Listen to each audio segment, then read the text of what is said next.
And here we are. Let's see. This is number 3. Oh, it's being very unkind to the YouTube. All right. Tres tacos. All right. Tres burritos. Ted Bennington has been a bad boy. I see it on Weaving Spiders' Webs.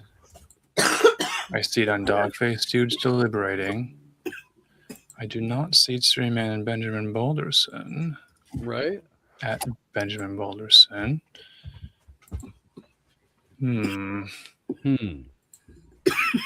Interesting. Do we have a Rumble? I see that we already have 1 thumbs down on Rumble. That's good. Oh, that's to be expected. I have very, very dedicated haters. The rumor is that at least 2 of them are exes, and then one of them is a chump called Drizzle. Using a VPN through text. Your consistent thumbs downs. Yeah.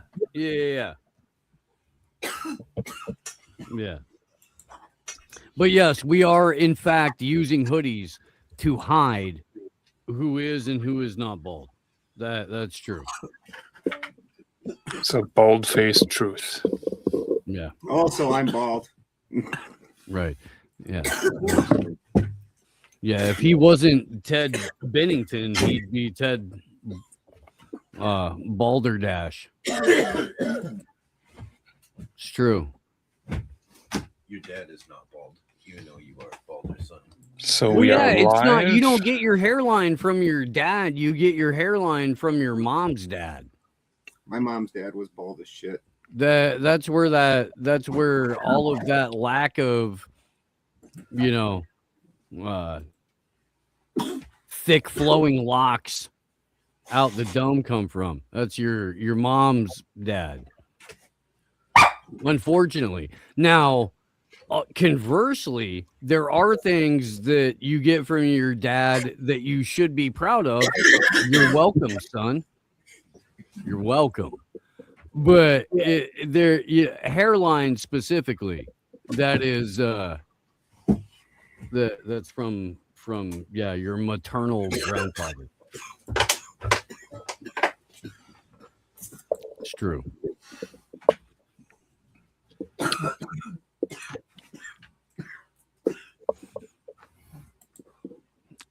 Is Abe older than you? Jim's climbing out of the son. pool here shortly. But well, fellas, industrial society and its future has a new a new challenger for everyone's attention. They're in the magical land of Atlantic City. Oh. Yeah, Atlantic City. East Coast.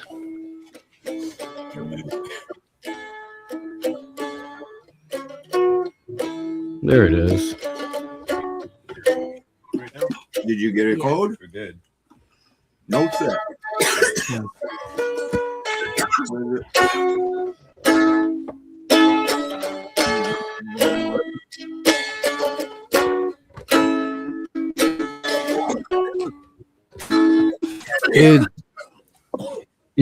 It's Atlantic City hotspot for World War debate. Now, I don't know if you guys knew whether or not you were going to war this weekend, but you did. And the people who brought you to war were Ben Swan and Gavin McInnes and Sam Tripoli and some left-wing chick whose name I've yet to learn. You got it's not so erudite is her stage name. Erudite. Luddite.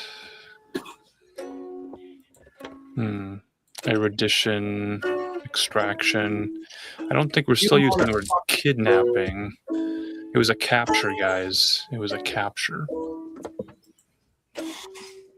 Anyways, it appears No Benjamin Balderson tonight. The YouTube stream is not going to the Benjamin Balderson channel tonight. All right. Because fucking Google, again, I had somebody trying to buy a cow, and I've been fucking talking through damn Craigslist, and they just shut my YouTube down again. Okay. Well, do we want to hear a word from a future past sponsor? Well, sure. Let's bring that up. Yeah. I mean, since we're all here, seems fair. Mm-hmm. Oh, here, there we go.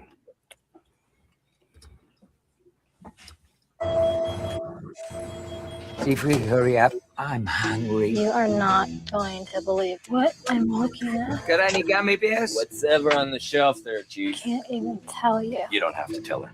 You can show her. It's PCS Vision from Sprint. They built the largest all PCS enhanced nationwide network. So now your phone can do more than ever. And I can send it to her. That's unreal. That'd be my word for it. Introducing PCS Vision from Sprint. Clearly, a whole new way to look at wireless. This is the origin of the aubergine pictures. So I know it's a big pill to swallow. And microwave burritos, also very important to the story. Quick question, class. Who are you in the hour? And who do you think we are that we would be opposed to the America being our country? I don't get it, man. I don't. Like, do you mean our country in that you are Peter Thiel or George Soros or Paul Singer, Howard Lutnick? Is that are you? If you are do you run BlackRock?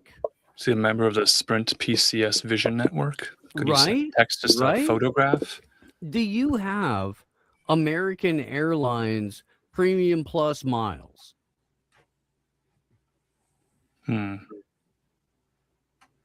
Could be. Yeah. I'm not because I'm not sure. What But yeah. flavor? What flavor is that guy? If you mean America is back in the hands of the Americans, I am very, very, very sorry to inform you that is not currently the case. So we are streaming live to the Weaving Spiders Klaus is Clint Russell. and to the Deliberating Dog-Faced Dudes channel. No, if he was Clint Russell, he would be demanding a link so that he could queef all over the fucking live stream. I have another exhibit to display here related to the microwave burrito phenomenon.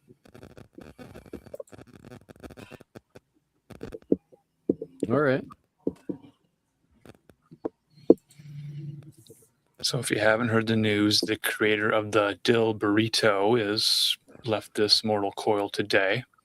This will be his lasting legacy, the spicy Indian dill burrito, the Mexican dill burrito, and I think there was a white guy version of the dill burrito without any flavor in it, just in case you didn't want to spice up your office microwave break room too much. Did you guys ever have the opportunity to try a vegetarian frozen burrito? I'm going to defer to the vegetarian on the panel. I Garlic would, and herb. He's like, I'm What- currently what- eating one. It's Oh, the burrito? Dilbertalicious. It's rice. Fajitas. It's a fajita. It's rice and peppers and jalapenos and onions, mushrooms, cheese, and some chipotle aioli. Scott Adams described his invention, the dill burrito, as the blue jeans of food-like objects, where you didn't have to think about it. You could put on a blue jeans and go to work in an office cubicle.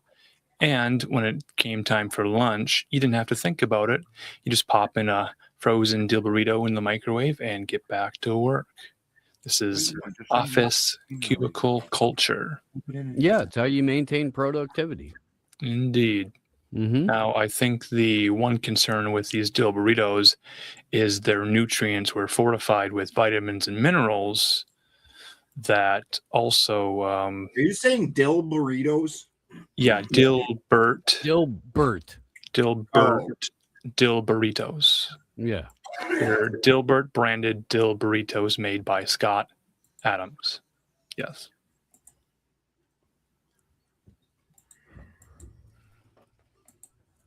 Yeah, they come with office ennui. So I had a Served with bland pico de gallo and general malaise.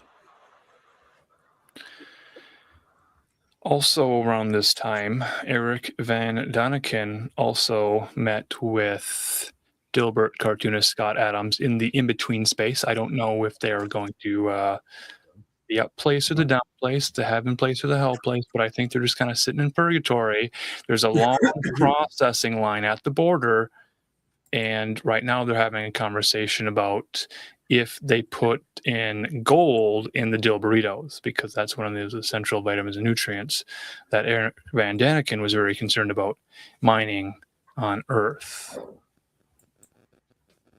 So these dill burritos, if you were concerned about saving every penny, pinching every loaf, then there might be some nutrients that you might flush away. So you'd have to be careful about that, because they were so well fortified with vitamins and minerals. Could have been colloidal gold. I don't think the world was ready for dill burritos.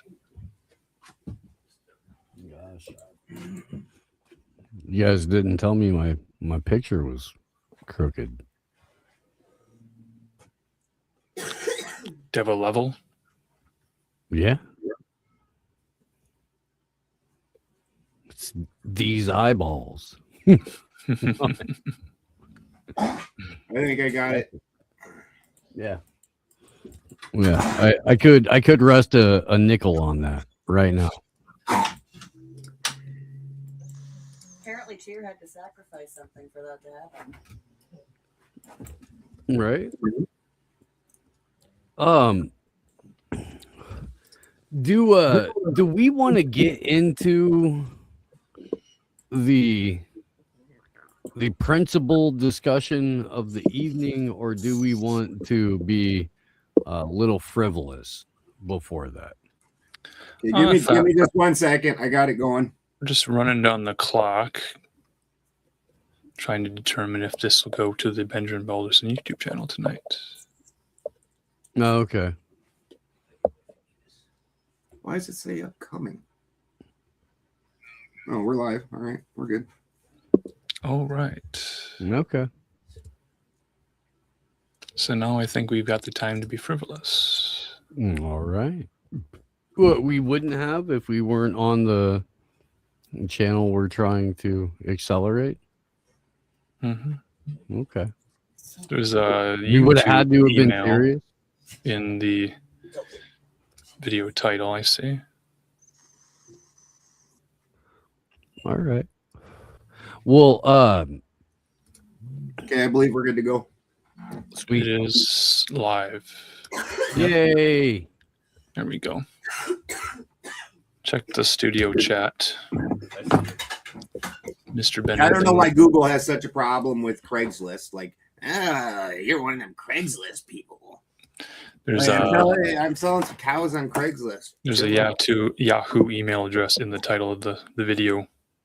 Check the studio chat for the full title. Remember, I don't. That's part of why that took so long, because I still don't got a keyboard. Oh. So I got to be all tricky and slick about it. I got to. Gotcha. So I type with my phone and then using the on-screen keyboards send it to myself. There's some accessibility options. All right. Looks like the plumbing's been fixed. We didn't clog it too bad. That's what the jalapenos are for. I think everyone's in the chat they need to be in. All right. Let's launch this space rocket.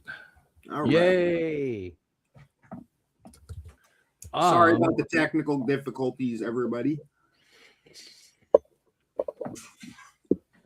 I mean, YouTube historically not a fan of any of us. Yeah, that's a fact.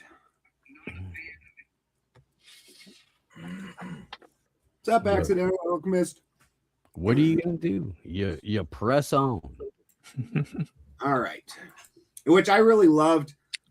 What's up, Etta? I really loved when you were on Sarah's panel for a little bit the other night, when you lit everybody up about being honest with themselves, that when that dude was crying around about the not enough people saving him from the 2020 things, and you're like, dude, if you're gonna fucking fight with it, you got to be honest. You're gonna take hits, like. All these people that say they're fighting the good fight and then want to cry as soon as they get touched back. Like, it's called a fight for a reason. Like, expect to take hits. Yeah.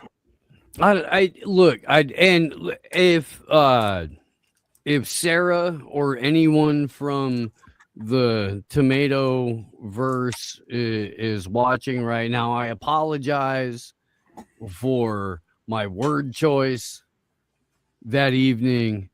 I did say a no word that I'm allowed to say everywhere but YouTube.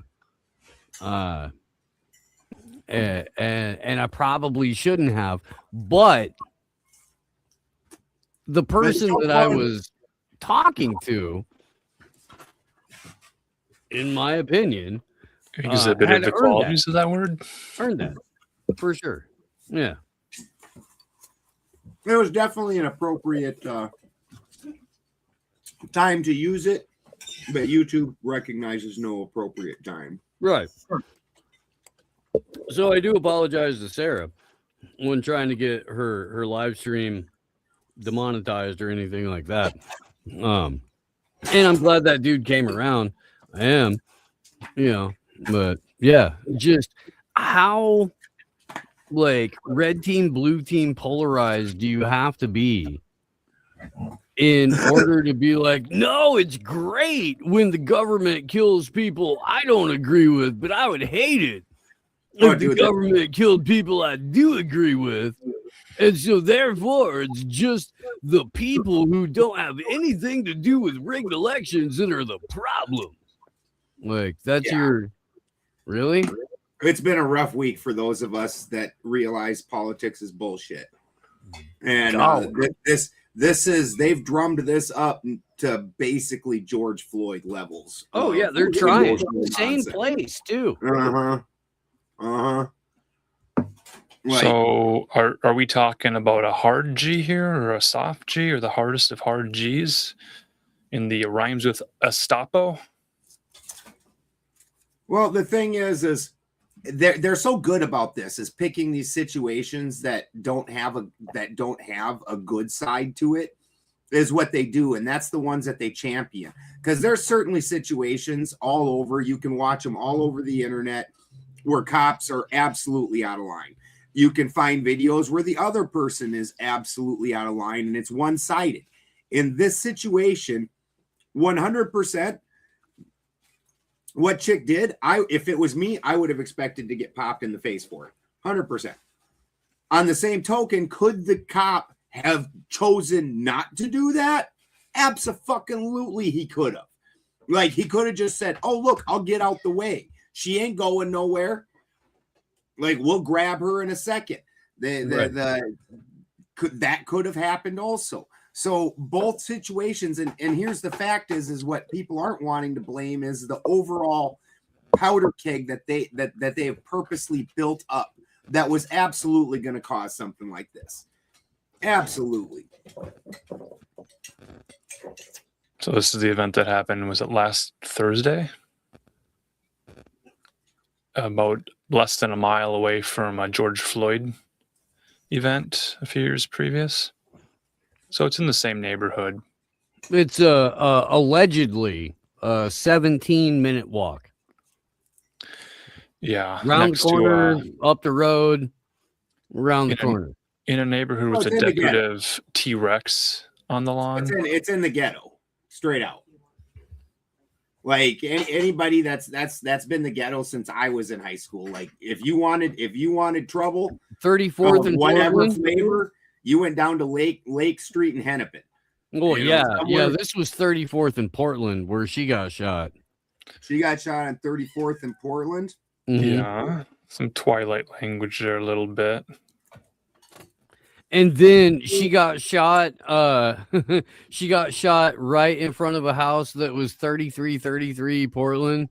And then the next day in Portland, there was a 33 and 32-year-old couple that got shot by ICE.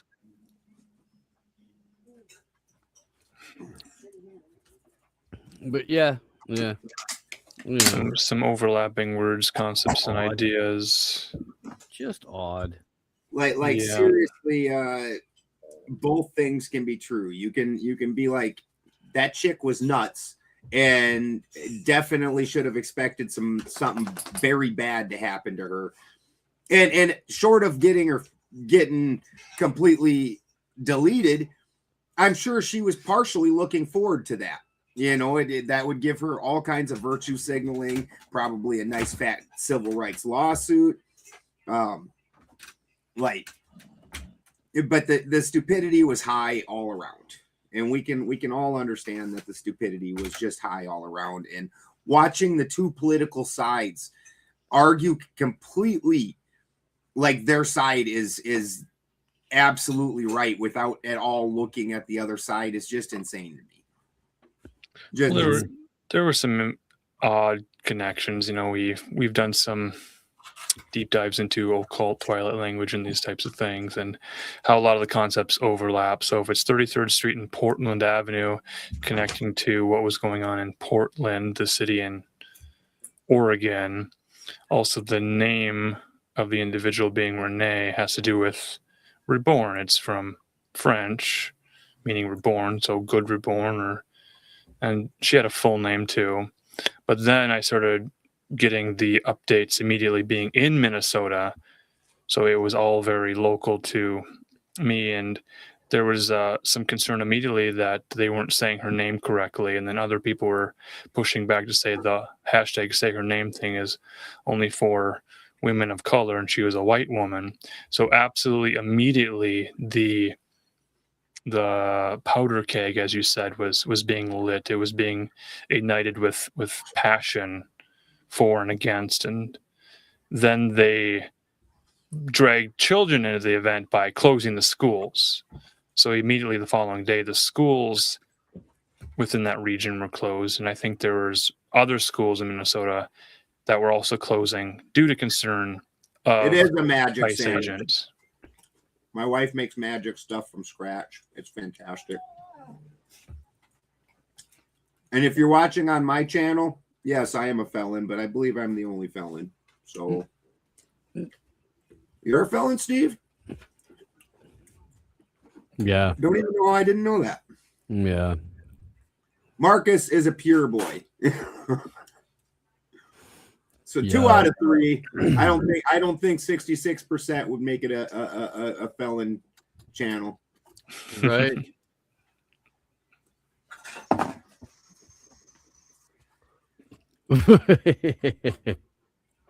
No, I my felony happened in 2000 in Georgia, and we got swarmed by a handful of police officers. When they were done searching us, myself and a couple other people had drugs in our pocket that weren't there when we started getting searched. And then we all got hit with Class D possession felonies because they were all felonious drugs in the state of Georgia. And yeah, I got kicked out of the state for 15 years. That was part of my eventual release. Was banned from the state of Georgia for 15 years. No peaches for you. The weed that I got a felony for was definitely my weed. Now, where they went wrong with it is they said that I was intending to distribute because I had so much. Right. And I assure you, a quarter pound when I only get paid every 2 weeks was all mine, motherfuckers. Yeah, you got to make that stretch, man. Yeah. You know, I only get paid every other week. That was what I could afford to purchase every other week. Dickheads. No. Yep. Oh. Dude, I guess Candace Owens is running around telling people that Charlie Kirk is currently in purgatory. He's in purgatory. So it seems like a lot of you have stopped carrying the flame. Oh no. Yeah. Is he meeting with Eric Van Daniken and Gilbert? Yeah, not near enough pleading and begging and praying and paying for Charlie Kirk, apparently. Right. You look, if you're not engaged in self-flagellation for at least 7 to 14 minutes a day in the name of Charlie Kirk, how do you expect him to get out of purgatory? How? Win a debate. I want to it's gonna sound terrible. It really is. It's gonna sound god awful. But if Candace Owens is the one pushing it, then truly lead by example. Get on your freaking podcast with the flail and just hit the crap out of yourself for about 10 minutes to let us know that you really, really mean what you say. Or, since you're married to English nobility, you could probably farm that task out, and you, Candace Owens, could get whipped on camera. Let's say by an identical lookalike to Sergeant Slaughter. Dude, like right when he was doing when monster trucks first became a big thing. And and barefoot, and Sergeant Slaughter had that tug of war with Bigfoot. That exactly. Yeah. Or Drewski doing whiteface. Those are your two options, Candace. If you really want to free Charlie's soul from purgatory, we need to see you getting whipped by Sergeant Slaughter's lookalike or Drewski doing whiteface. Yeah. Or here's the third option. Ted DiBiase's going to prison. What? He's the $1 million man. That's craziness. Write that down. Ted Here's the third DiBiase. option, though. Here is the third option. Owen Benjamin challenges you, Candace Owen, to a watermelon seed spitting contest. And the winner gets to decide whether or not Charlie Kirk's soul emerges from purgatory. Oh, fuck. I think that's fair. I do. I think that's fair. Oh, fuck. Oh, we are casually, hilariously, mostly non-offensively, and totally hate-free racist. Yes, 100%. welcome aboard. I hope it's a fun ride. Yeah. Drewski probably would give her a pass. He probably would. Or he'd lean into it like he did with the black dude that he met at the NASCAR race when he was doing whiteface. The white took him over. Drewski did a whole skit where he got a mullet and even his like under titty was white. He went all out, American flag tattoo, the overalls, all that shit, dude. Yeah, the overalls was great. He went to NASCAR and had himself a time. Yeah, good old time. Drewski. Is Drewski a Polish name? Is Drewski Polish? If he is, I would be surprised. I would be. I wouldn't consider it out of the realm of possibility, but it would be a curveball. Yeah. Racist jokes are funny. In fact, for the most part, the only actual humor has to be lowbrow, just by definition. Anything above that is not humor anymore. It's like where people go, like until you hit Monty Python levels of absurd highbrow, which kind of is a horseshoe theory that brings you back around to lowbrow. Your father smells like elderberries. Right. Monty Python's hilarious. Did you see Shane Gillis? Ted Allen does look like a Lithuanian tonight. That is correct. Is it because I'm going no brow tonight? It's because you look like you just left a rave in Bosnia at 7:30 in the morning. Holy shit, a holy pubic hair of Charlie Kirk's can cure snake handlers? You should see my other balaclava. Right? I think there's some pushback against covering the face too much, like the masked bandage. Oh, Shamrock Shake has nailed it. It will be. Hey, guys, if you want to help get Charlie out of purgatory, just send prayers in the form of dollars to Candace Owens. Now, my question is which level of purgatory? Because, I mean, given that they're calling it purgatory, I have to assume that they're using the Dante's Inferno version of the hell setup. And in that, if you ever read Dante's Inferno, the purgatory has its own specific levels also. It just seems to be more reserved for sins that are capable of being like bought off. Like hell itself is for sins that you there's no paying it for it. But you can pay for those sins in purgatory, but there's specific levels, and the letter appears on their head as after they've defeated that level, and then they can pass through that gate. There's like guardians at each of these gates. The guardians of the indulgences. Yeah, which purgatory seems more annoying than actually like horrible. Like hell's pretty nasty in that book, but purgatory, it's just kind of annoying. So we're talking pay to play. Yeah. I'd asked what was Anna Kasparian's appearance fee. That is a fine question. I've got to imagine it was fair. Well, it's hard to say.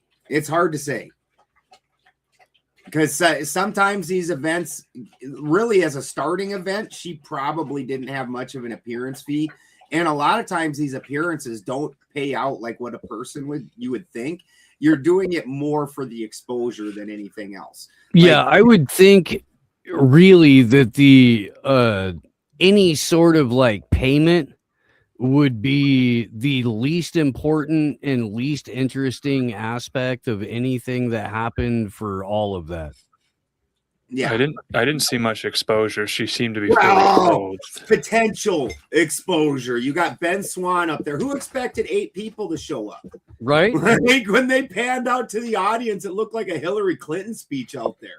Yeah. Right? What the fuck is happening? Like, but there was Ben Swan. Ben Swan was a giant You know, obviously he's been kind of under the radar for a minute since RT got taken Well, down. he got shoved off the radar. Yeah. that was the whole thing. They were like, hey, he said stuff we didn't like on mainstream television, and rather than have a legitimate chiseled Ken doll on camera at all times, we chose to remove that, lose all of the female audience that was only there for, you know, the frosted tips and freaking cheekbones, and got rid of them. And then they pushed them over to RT. And then Donald Trump and Joe Biden were like, we're going to get rid of RT. Actually, it was Joe Biden who got rid of RT. And then Donald Trump was like, yeah, no, that's a good idea. Yeah. So that's Russia Today. Yeah. So, yeah, Ben Swan started his own platform a few years ago. Because when I met him at Freedom Fest in 2022, I think.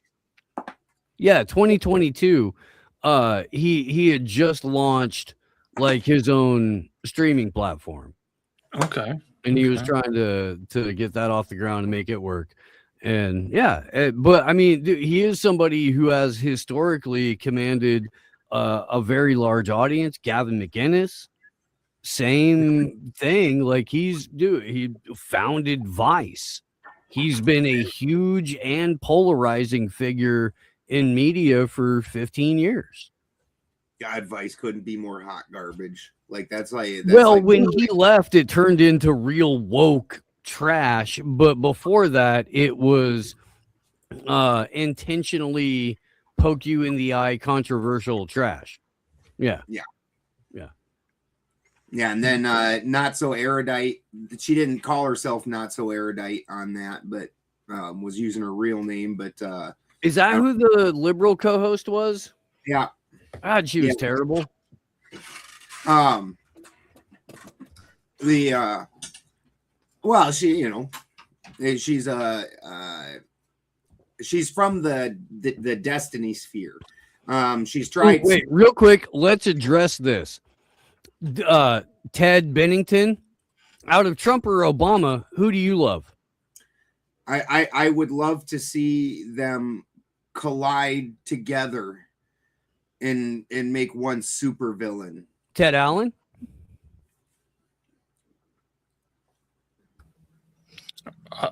It's a video and audio show. You can't just nod. Either or. My favorite president, Ronald Reagan. Okay. If it were up to me, every member of a organized criminal pedophile gang would be hanged in front of each and every individual citizen so that we could all throw tomatoes and laugh at them. And then we could go about our business of being grown adults, not being told what to do by a bunch of bloodline dorks who don't work and have never done anything other than rape and pillage. Welcome to Uncle Ted Talks. Yeah, we hate both sides. The toboggan talks. There's a good comment. Yeah, they're all garbage. They're all puppets. They're all just following orders for a bunch of people who don't care about Andrew us. Jackson was a beast. I will give exception for Andrew Jackson. He definitely was a beast. For like 15 minutes, and then they fuck him over too, and they fucking hamstrung him and handicapped him and did everything but call him a child of God. Yeah, he did. He managed, he managed to get rid of the Federal Reserve. You got to respect that. Well, there wasn't a Federal Reserve. Jackson was 100 years before 1913. Of the Federal Reserve. He went after the central banks for sure. Yeah, it would be another 100 years before they could come up with something like a Federal Reserve. But he did effectively drive a stake through central banking for nearly a century, and he should be credited for that. He should be. Yeah, beastly. Yeah, you guys all have 5-gallon buckets filled and with the dude copper survived pennies. what, like 4 or 5 fucking assassination attempts. Like that one, the dude came up and pulled the trigger right behind his head and it misfired, and then pulls another gun, puts that still to the back of his head, misfire again. How lucky you gonna be? Yeah. You'd think he'd learn how to duck an elbow. Yeah. At that point. Yeah. Well, like you would think the ear, wasn't he missing one of his ears? Maybe. I'm pretty sure he's because he's old enough that he fought against the British, and I think one of his ears was gone, and because he was left for dead, his whole head got. Well, Jackson really didn't fight the British until after the fucking war had already officially ended. But he was a child, so he wasn't even really. Yeah.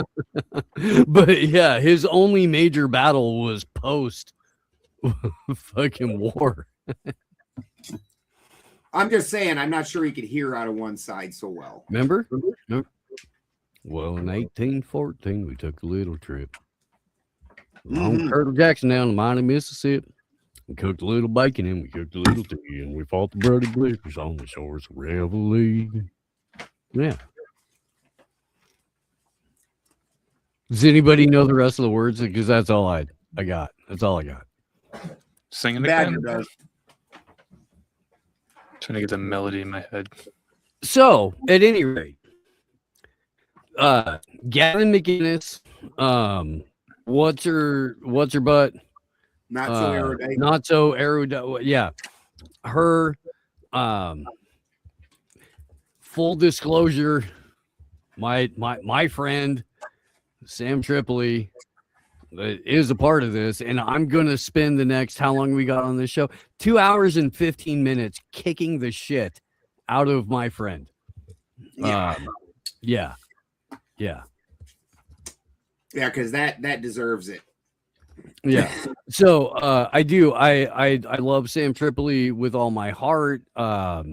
He is a very very dear friend. Boy, is this going to be an interesting experiment in what you can get people to buy into. Yeah. Bring up their promo poster.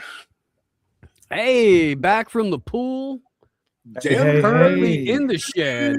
Right on time. No, shed, Jim's worthy. We've just spent the last 44 minutes stalling. Oh, thank you. In order to wait for your beautiful, lovely, happy, shiny face, in order to get into this World War debate show that is attempting to take the interwebs by storm. It's live and in person as well. Well, we have the technology to stream the Word War debate. No, it wasn't on TV. It was streamed to all the social media platforms. It was called Word War Debate, WWD. Ted Steves can bring up the poster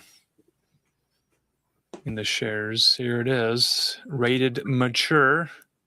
The Word War debate with Ben Swan. Ben Swan and Steve and I just went on about, what a figure he is.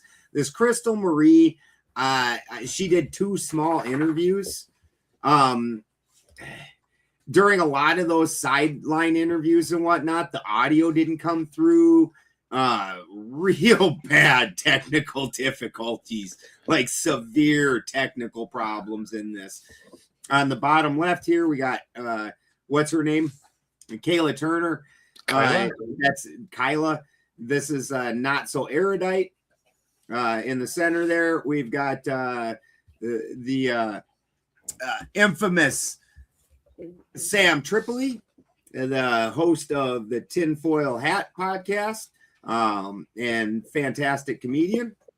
And then on the bottom right here, we have Gavin McInnes, the jackass from Vice. Kentucky Fried Chicken, Colonel Sanders. So these 3 were basically a panel that sat up and away from the debate. Ben Swan moderated the debate. It appears like, and Steve could maybe verify this. It appears like they just basically got Ben Swan for this very first one to try and draw some eyes to it, but it doesn't appear like Ben Swan's going to continue on with doing these shows.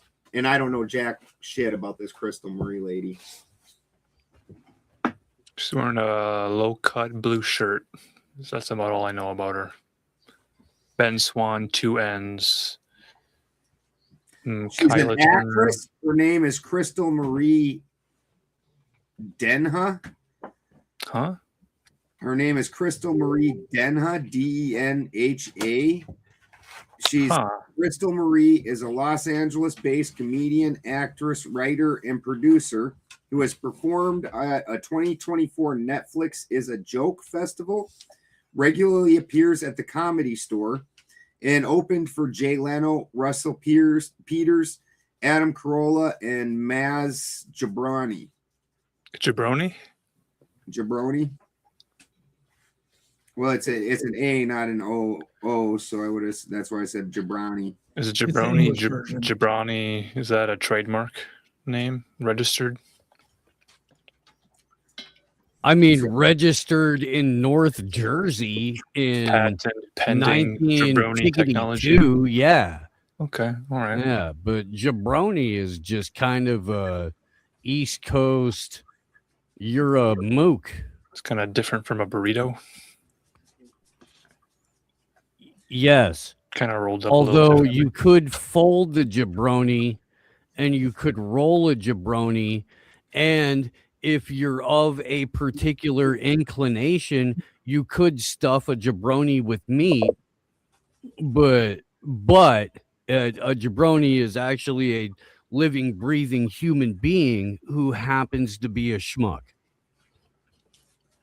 It appears that the thing that she is, it says she's most known for singing the opening theme of the North American telenovela Pecados Llenos by Telemundo, alongside Cuban-American singer Giancarlos Canella.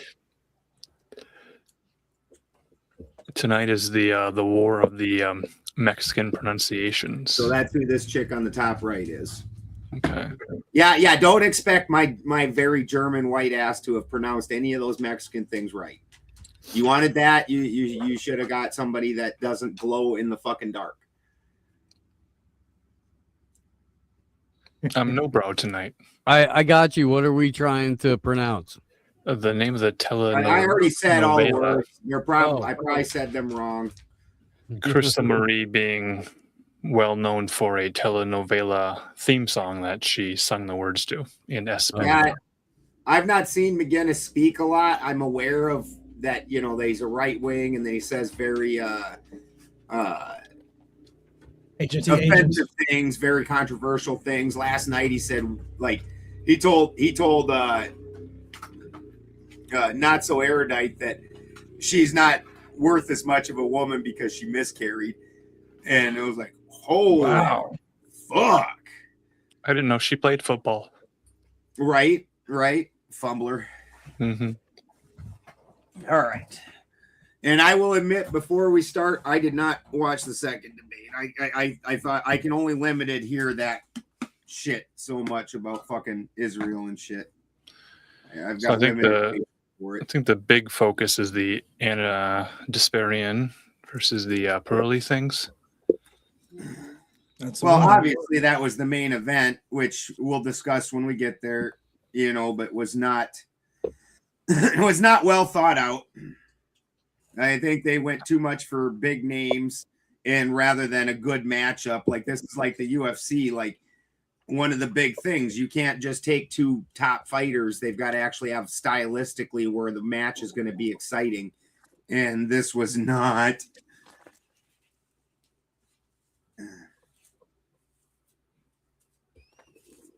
What are we doing? Catching up with our chat, there was a great comment about why Polish people spell their last name with S-K-I, ski, because they can't spell toboggan. How do we say toboggan? Yeah. That's great. I thought it was pronounced toboggan. Like Lake Wobegon. It's a regional thing, and it's a big choice to start your word war debate on the.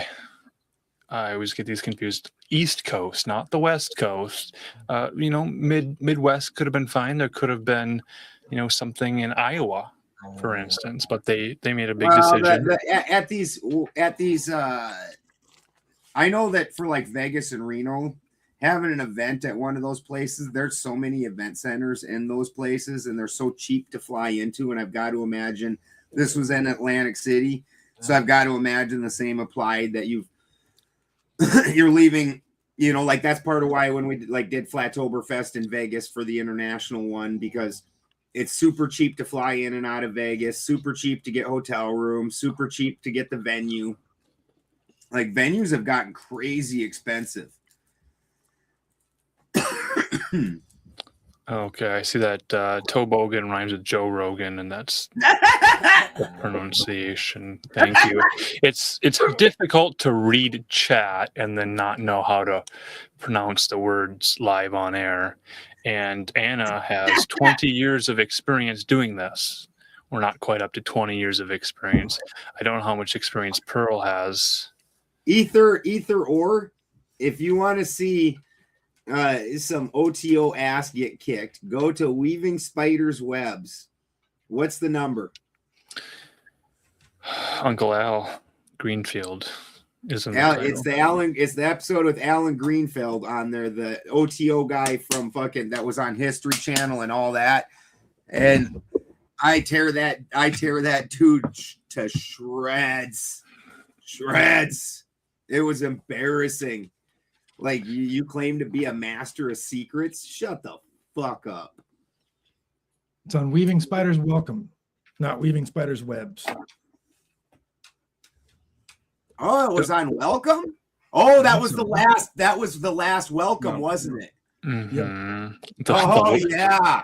That is a little trivia for the fans. The last Welcome before it was a Webs. Yeah. So there was a name change. And we've kind of done the same thing. Happy. He was real excited to have Alan Greenfield on there. He was not. Sure. So these things change over time. We adjust the target and we move towards where we need to be and adjust for accuracy. And we've kind of done the same thing with the Deliberating Dogface Dudes, or the Dogface Dudes Deliberating channel is streaming this tonight under the title Uncle Ted Talks. Did Steve kick this off about the whole second thing and then leave when he's the only one that can pull things up and down? Well, that's the deliberations that the dogs get into behind the scenes in real life, or IRL. If you're on Sprint PCS Vision and you're able to text image messages, remember those? Do you remember the first time you got an image texted to you? Before there was emojis. I don't know if we have the Swollenness Company representative with us, but they sent me this, and it's an awfully large pill to swallow. So I don't know if I'm supposed to grind it up or. Oh fuck! I don't know. I part of me thought it would be larger. Or veiny. Mm-hmm. Yeah. So I watched the first debate. The first debate was you want to put that link in there in the chat form, just in case they want to watch it. Yeah, it was a good time. Mm-hmm. I'm an actual occultist. That dumb fuck isn't. And he's straight, and we busted him in it. We busted him. It's a suppository. Well played. Yeah, we busted him in the fact that their system is just good, old boy, because he talked about the only reason his book got published was because one of the underlings that wanted to get promoted was a publisher, and fucking he was like, well, you want to get promoted, you got to publish my book. It was all bad. So right. He fell out of the chair. Uh-oh. How the hell did you fall out of the chair that far? That's not falling. That's like the chair is 5 feet away. You're a dork, Bubba. Do we have a seatbelt? A booster He seat? apparently needs one. Dog Oh, seatbelt. no. Yes. That's good technology, an example of useful technology, the booster seat. So it started out. It started out.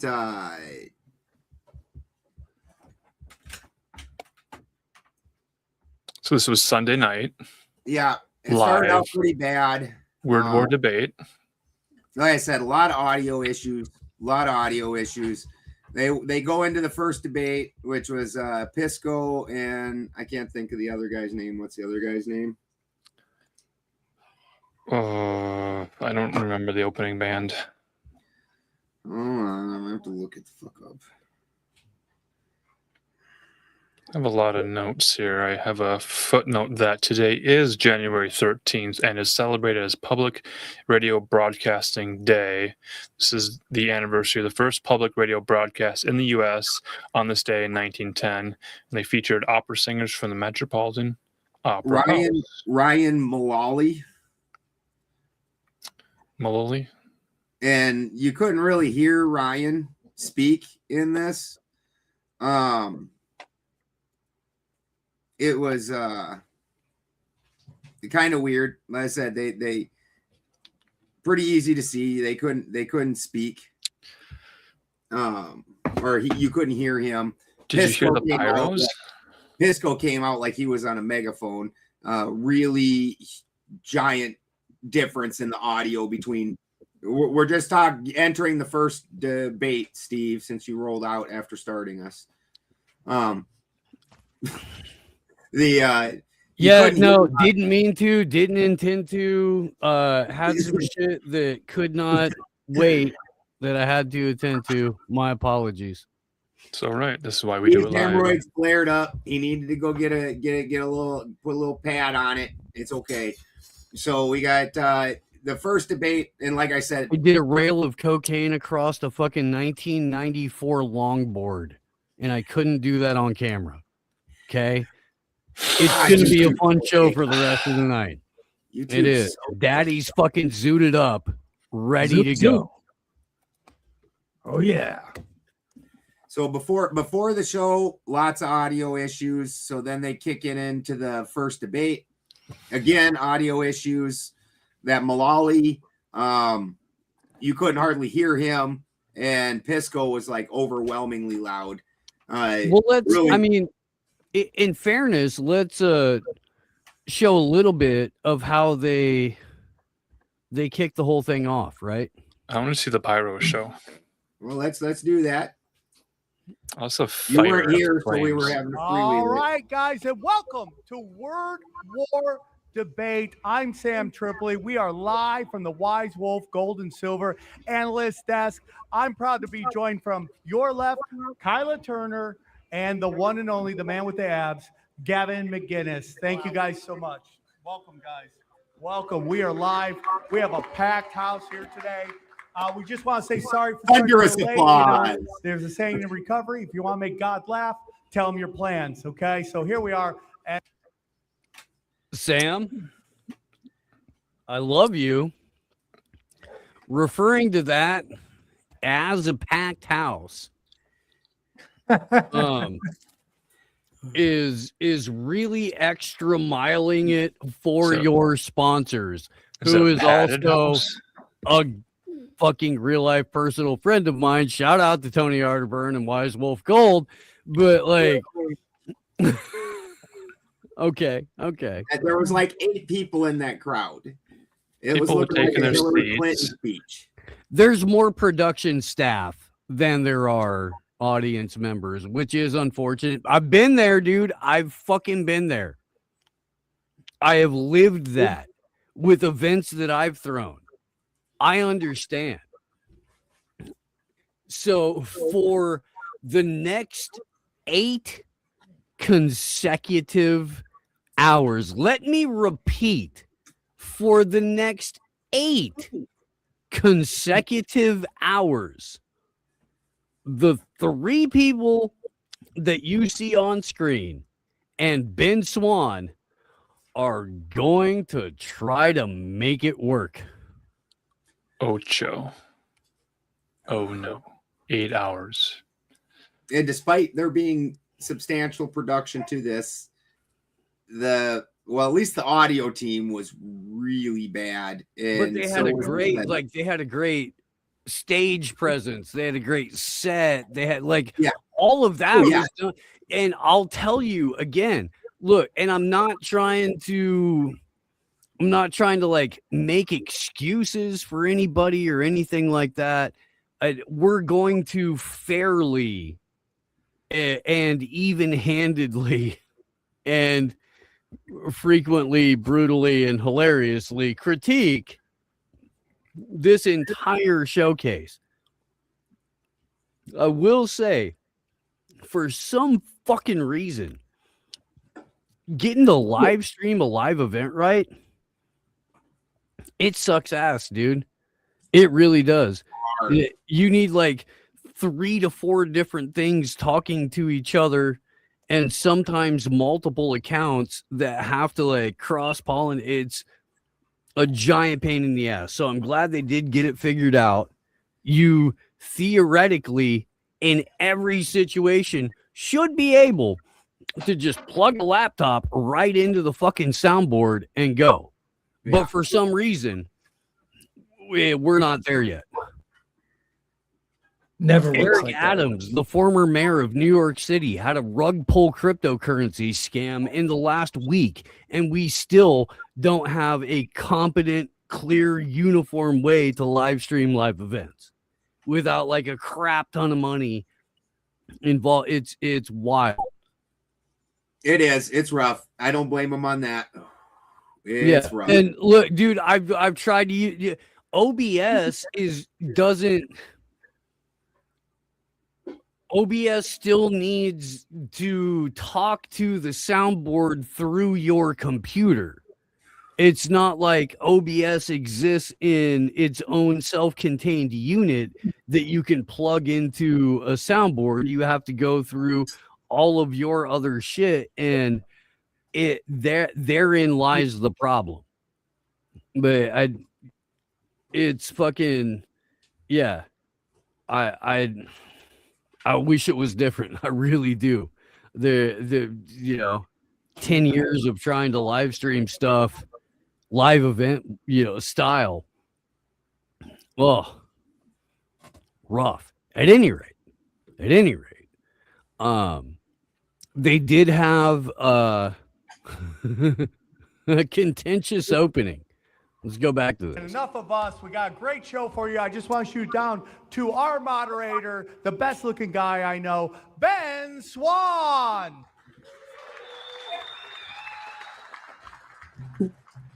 Hey, how you guys doing? You guys ready to do this? Have you waited? This is this is all of their camera information. That's great. That's not supposed to be there. Oops. Shooting at ISO 2000. Okay. Yeah. No GPS signal. Mm-hmm. Maybe it'll go away. It does. It does. They figure Again, my personal theory is that all of their money went to Anna Kasparian's appearance fee. And it could be. We don't know the details. And I thought Ben Swan looked like shit. And he obviously sounded like shit, which is unfortunate. Right? Because he has the fucking Kill Tony golden microphone.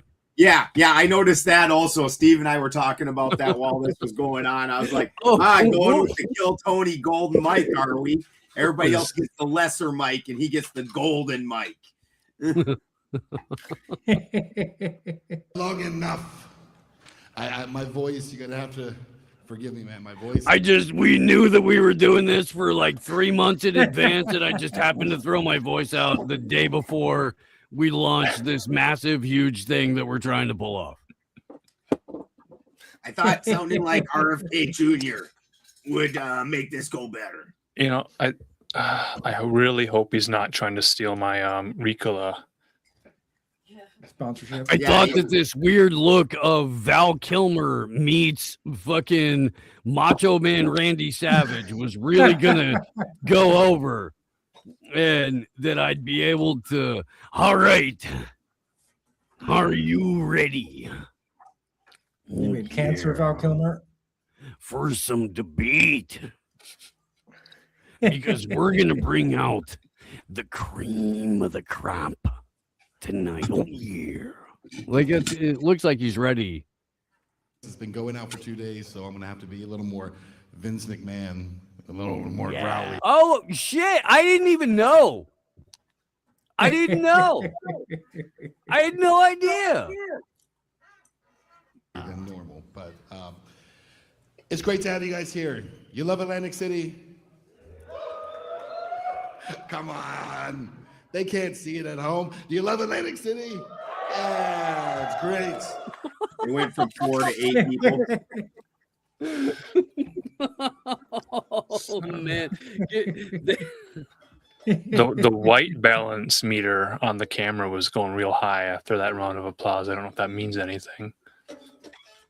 Right? Racist. Dude. We're How much excited, do you guys. love Yeah, Atlantic fantastic. City? It's freezing cold outside, but it's good in here. It's good in here.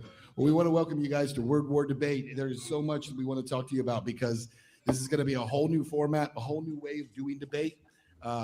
It's going to be a great day. It's going to be a long afternoon and evening of great ideas and thoughts, and we're going to pull all this together for you. Ladies and gentlemen, we are going to put dorks that you don't care about in front of you for 8 fucking hours. Are you ready to rock? 8 hours of shaky cam footage. Oh, right.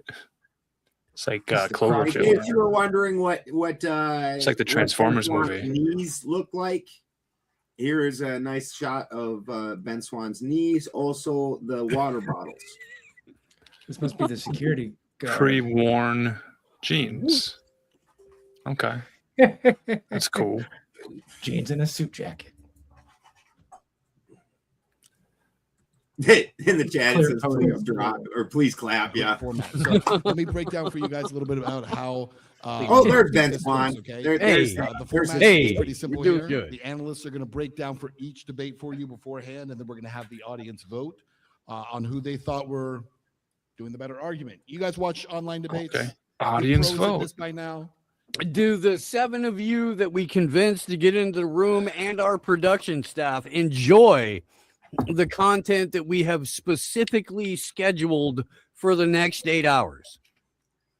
I have a Sprint PCS on a flip phone. Can I text in my vote? Or is that going to cost more than standard rates applied? So again, I don't want to disparage any of the people involved. Ted, do you want to disparage anyone involved? If me, Ted, no. I also am quite fond of Sam Tripoli. Actually, I would disparage Gavin McGinnis, but not in particular. Not. I really don't. They all seem like they're whatever. Yeah, I don't hate Gavin. Like you said, I don't really know him or anything. I've met him a couple of times, shit like that. I've hung out with him a couple of times. He's always been hilarious and entertaining, but he is a fucking cartoon character. Yeah, but I don't dislike or hate any of them or anything. Even Erudite's definitely trying to pivot to more center, especially when Destiny went off the deep end with the whole wishing the Trump guys got killed and all that, and he, you know. Oh no. Yeah. Yeah. And if you, Zephyr, have already disparaged, that's fine. That's fine. Again, not trying to like take away from what they're doing. However, there's a lot to talk about as we go into this. We're going to debate you guys disparaging remarks versus libelous remarks. One more Maybe time, they'll disparage themselves. Are we going to have a little sideline debate here? The difference between a disparaging remark and a libelous remark? I mean, we could, sure. We want to get into the semantics of it. This is a word war debate, and I thought that they would be more into grammar. The title they chose. Like, are them fighting words? And I don't want to, call it the grammar Nazis, but that is a well-known group of people on the internet. All right. First we have to define what a word is. Correct, Uncle Fatty. Let's continue on before this takes longer than that debate did. We got to build up the tension and suspense first.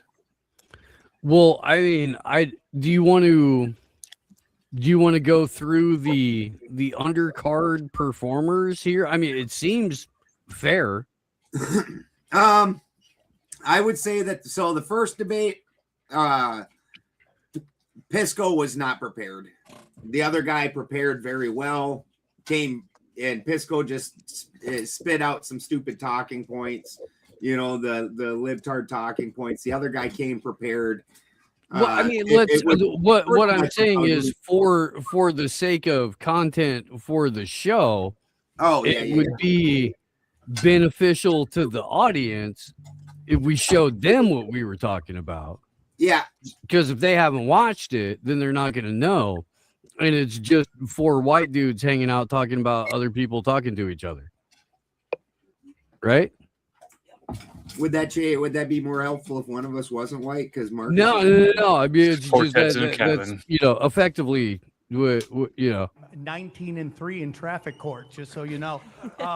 Gavin, what are your thoughts? I can't wait to hear this on birthright citizenship. If you're here, you get born, are you a citizen? What are your thoughts? I think it's a great concept.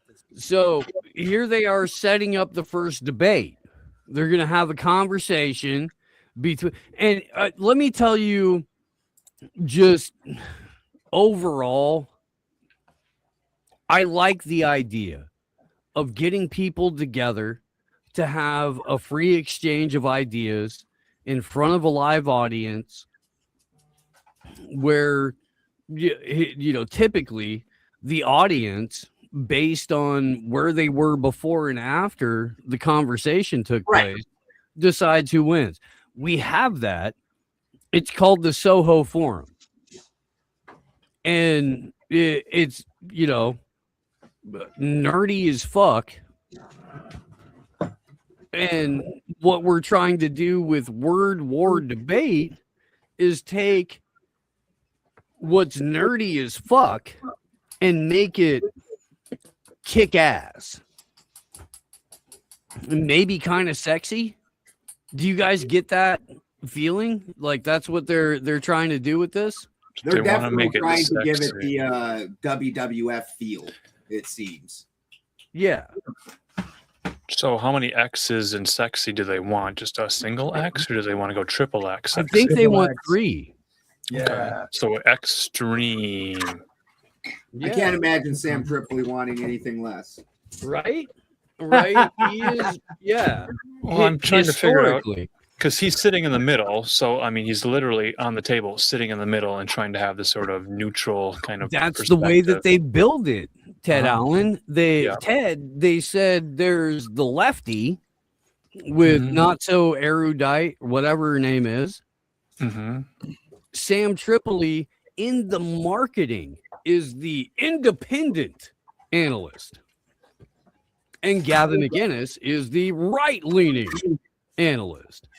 So they've got 2 sides of a very confined conversation where 2 out of the 3 people involved in breaking it down are going to give purely partisan analysis, and the individual that has been hired to give the independent analysis is a multi-layered dick joke ninja comedian. Yeah.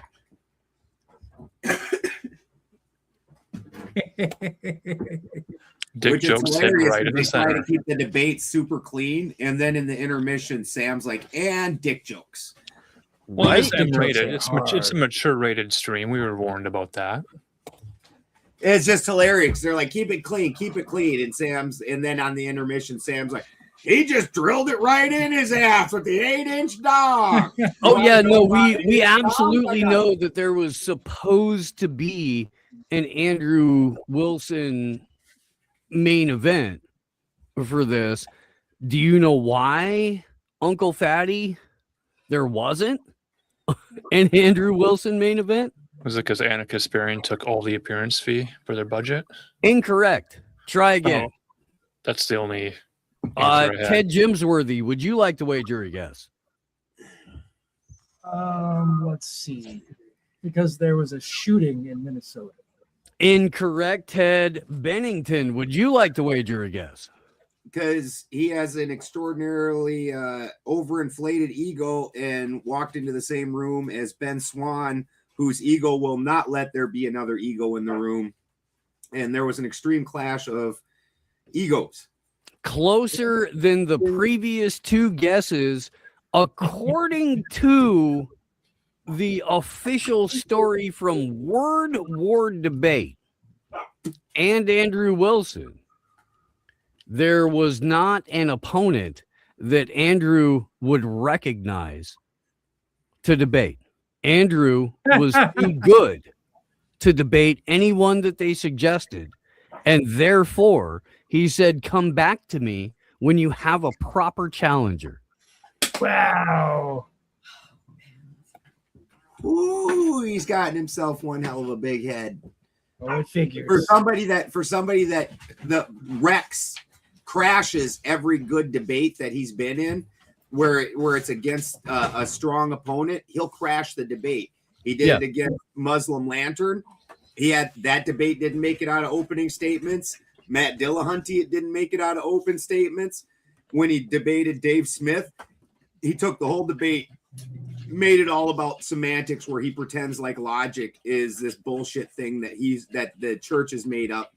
Well, he made that whole debate specifically about incest. Yeah. And that was just the way only words work. Yeah. He calls it logic, and it's semantics. It's not even a logic thing, because I would crush them on logic. They don't even use the logic correctly. And I already crushed Jim Bob on it on X. That's why they don't fuck with me. Like, you guys apparently didn't read how logic actually works. I understand you churchy fucks or the Orthodox ones are just as bad as libtards, where you try to make things mean something else that defies logic. I gotta say, you guys, I love how they haven't figured out how to fucking close out of the camera functions yet. Yeah. It helps to frame. That's wild. Wasn't he supposed to be on the right? So they're supposed to like line it up so he's always framed to be on the right side of our screen, like Most stage likely. left, stage right. So if Sam Tripoli's in camera is always in the center of the camera, they want to understand he's the center. That's the visual language of the what film. the fuck are you talking about? This is just a fucking we've got a one shot on every person on the panel. Yeah. But Gavin McGinnis is not in the center. He's supposed to be on the right. He's visually speaking. Okay, Ted. I'm just saying there's some artistic choices I would have suggested if I were directing. How do you frame someone in a one shot? Holy fuck, dude. Like, really? Just a little bit, because you got the three lines there, and just scoot it over just a little bit. So visually, you're always reminded that he's supposed to be on the right. His left shoulder is fully in the right, Ted. What more do you want? There's more of him to the right than the left. Fucking food. I want to see him in a one piece with those abs. Who do you think has abs up here? I think we're going to agree at the end. I hope so. I don't think so. I don't think they're going to agree to it. So these are three people that clearly don't know each other very well, and most of them don't like each other. Gavin McGinnis and Not So Erudite would definitely dislike each other. I think Gavin McGinnis and Sam would probably be just fine. Right. But by default, because he's male, Sam is also going to catch strays from Not So Erudite, I would imagine. Yeah. Right? Yeah. Well, he Like- also jumps in on sides. Like the last debate, he distinctly obviously took the male side of things, you know. So I mean, sure. I'm best friends. What do you think is the purpose of them wanting, since you brought up Chinese, what do you think is the purpose of them coming here, trying to get birthright, and then taking off? It's a scam. Like most of America's laws are noble, good ideas that sound great on paper, and the third world abuses them. And that's where we're at with birthright citizenship. It's getting brutally abused. Kyla, do you think the third world is abusing these laws? Are they saying turd? Yeah. I think birthright citizenship is T-U-R-D. fundamental to the American. Yeah. So, So color commentary is to be expected. I did say earlier in the group chat that I wasn't sure if the pandering to 9-year-olds like ended with the, well, did anybody get paid for this? Like I thought the pandering to 9-year-olds ended with the WWE set, but I am wrong. you are wrong, so I am fucking wrong. They're totally pandering to 9-year-olds right now. well, when you look at the red pill type community, it's young men that it's all young, very immature men. So Pander to 9 to 90-year-olds and then make it a whole family affair. Yeah, well, and at the same time, the commentary that what's her butt, what they call her, Kyla, whatever. Not So know. Erudite. Yeah, the commentary that she's providing is on the exact same level as Gavin. Gavin's there to be a fucking troll Crazy. and a clown. Like that's his job. That's all he's ever done. I'm a fucking, an intellectual shock jock. That's kind of his thing. So she's gonna mirror that energy, and fucking Sammy is just stuck in the middle, going, I don't know, man. I mean, if we're gonna believe the shit, then that person said something good, but you guys are both fucking retarded. How could you, that's your only job is the independent analysis is to go, you're both dumb. Yeah, great, dude. Yeah, no, you both said things that make sense if your head's up your ass, but you're both partisan hacks. Yeah.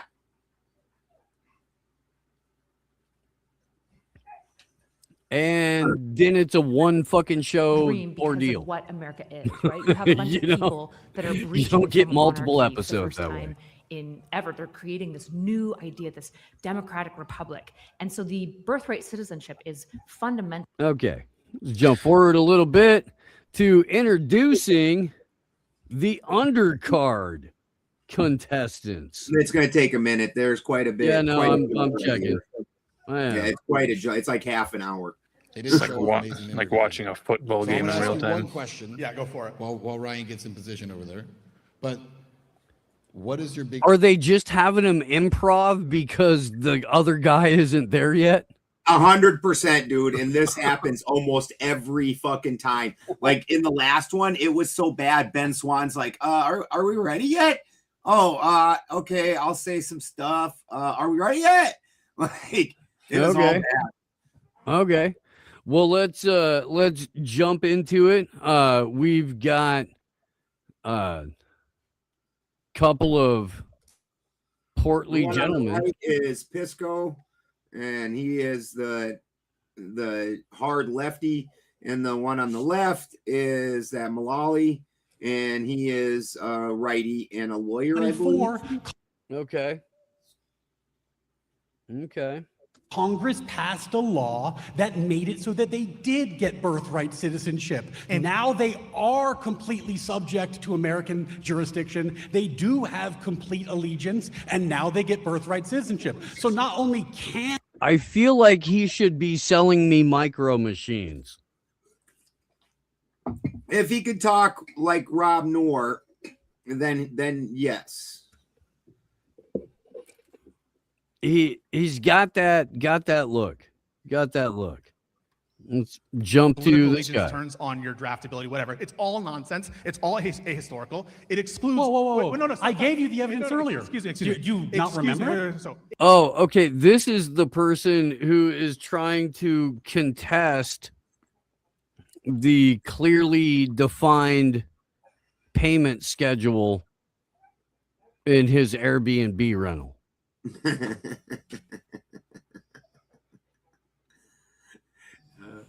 Okay. Yeah, Okay. No, Pisco's pretty annoying. All right. That's the undercard. After, of course, In that, Pisco uses standard leftist talking points. Ryan, I thought actually gave a very good debate. I was actually quite impressed. He goes pretty heavily into like the idea that like the entire reason that the birthright citizenship came into being was because we were having to deal with a large group of people who were stolen from their lands and brought here and had kids. And what is the deal with those kids? And that was specifically made to answer that question. And was it made to do what they're trying to do with it today? Absolutely not. And so he really went into the mindsets and the writings around that era and the different decisions that were made alongside it. He did a really excellent job. He studied hard for this. Pisco, nah, he just came out and gave his fucking dumb shit leftist talking points. He didn't. Seems to be a theme where like one debater actually prepared. Yeah. And then the other one was like, I'm gonna be the comment section just throwing zingers the whole night. Yeah. So I was pretty disappointed with Pisco in this. I had, given the situation, I thought he would have put equal effort into it. The rules of subjecthood. Do you think it's because they're trying to lean into the internety nature of it, and they think they have to have like a, a comment section response or a fucking one viral zinger, and that's all it's gonna take out of an hour-long debate? Right. Like, are people that fucking dumb right now? Who's a member of the club? What does it mean to be a nation? Oh, he does look like. Oh, he does look like Paul Bearer. Yeah. Oh, fuck. Good. Yeah. Call. Oh my God, does he ever? Mulder, you have line of the day so far. Point on the. Yeah, blood sports is definitely not debate. I agree. Points on the board, my friend. Points on the board. Yeah, that's the winner right there. That is who that is. You're closing right. In law, we have a saying when if you're right on the law, argue the law. If you're right on the facts. I also think that a lot of times these leftists, they're on such a moral high horse. They think their points just stand as they are. And so he didn't feel like he needed to put any more research into it in order to make a really solid debate. Like Uncle Fatty's talking about, blood sports is not debate, and that's what that guy's used to, is the more blood sporty type, where you don't really need to back things up, where the other guy went legit with it. And it was like, oh, well, in this paper from 1867, this blah, blah, blah, blah, blah, and this from 1873, blah, blah, blah, blah, blah. And he really put a lot of effort into his bringing his information. So is that a scheduling error on the part of the people booking it, where they're like, oh, well, this person's really good at this and this person's really good at that, but it's two non-compatible styles. Yep, I think what they're looking at is rather than looking at stylistic comparisons, they're looking at following comparisons. This guy Pisco is a very popular left wing guy. The other guy is an up and coming right wing guy. They thought that this would, Pisco is a Destiny orbiter. He's from the Destiny crew. Okay. And so I think that they just thought that these two would then have a good debate. They're obviously contentious against each other. I don't think that they've quite yet figured out that there needs to be a stylistic comparison. I mean, I thought the eventual main event was a very odd pairing, especially for a main event. And then you find out, well, it wasn't supposed to be. And they had a schedule change, and Andrew Wilson is a, little bitch. Yeah. And is incapable of debating anyone who isn't a 19-year-old whore. Yeah. And look, dude, again, if your whole gig is I'm trying to expose how stupid, dumb whores are, okay. But don't position yourself as, or advertise or market yourself as anything other than a 40-something-year-old man who knows enough to go, you're being a dumb whore. That's all you have? All right. When given the opportunity to prove otherwise, there's no Andrew Wilson. So you get Anna Kasparian and Pearl Davis. In between that, you had the man who should have been the libertarian candidate for president the other year, 2024, Michael Rechtenwald, having what really did kind of pass for a standard internet debate with Israel and Palestine. Do we want to go to any of that? Do we want to go to some of the post-debate analysis of the Pisco thing where the panel interacts? Because really, the panel interactions were definitely more the show than the actual debates. 100%. Did you say the panel reactions? Yeah. And then when you do yes, the other Michael debate, Rechtenwald. I'm not gonna bullshit. I did not watch that second debate. I don't want to. I can. I don't mind. Like I know Michael Rechtenwald. I was just tired of the subject. It was the subject matter. It wasn't the debaters. It was the subject matter that I didn't want nothing to do with. Yeah, and like I watched the pre-debate, and they had the one Jewy guy come out with his fucking yarmulke on. He's like, I know that I'm currently wearing a yarmulke and I speak in Yiddish, but it's not because I'm a Jewy Jewerson that I'm all about Israel. It's because I'm all American. But if you're America first, then your ally is Israel. So we must reach under and fondle the balls while we're deep throating Israel. Fuck off. I don't want to hear that shit no more. If you look under your seat right now, there's a brand new flamethrower for you to burn Patagonia. Yeah. Does it have a lifetime warranty on the Patagonia? I'm tired of the fucking Israel lobby. I'm tired of the Israel argument. I'm fucking tired of Israel. I went ahead and fast forwarded over it. Yeah, no, I mean that's fine. Again, for the sake of content for the show, would it make sense to air the first debate panel, the Pisco debate panel, so we can kind of see where they got it? We can skip the whole Israel debate thing because we're on YouTube. And they frown on conversation in that environment in general, which, golly, that's odd. But, it's neither here nor there, really. Yeah, no, we better check out the their review of the debate. Like you said, that was the best parts of the show, period.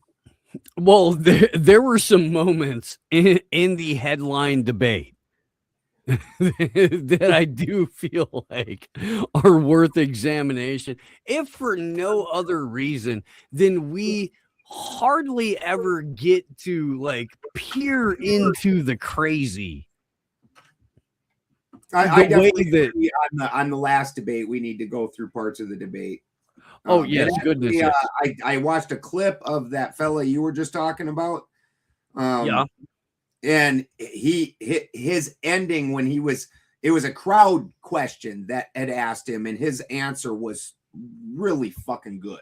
Oh yeah. No, and maybe we should play that just for an example of how to field questions on the fly and answer them in a way that makes sense, that's, you know, truncated, delivers the right amount of information in a way that is universally non-polarizing.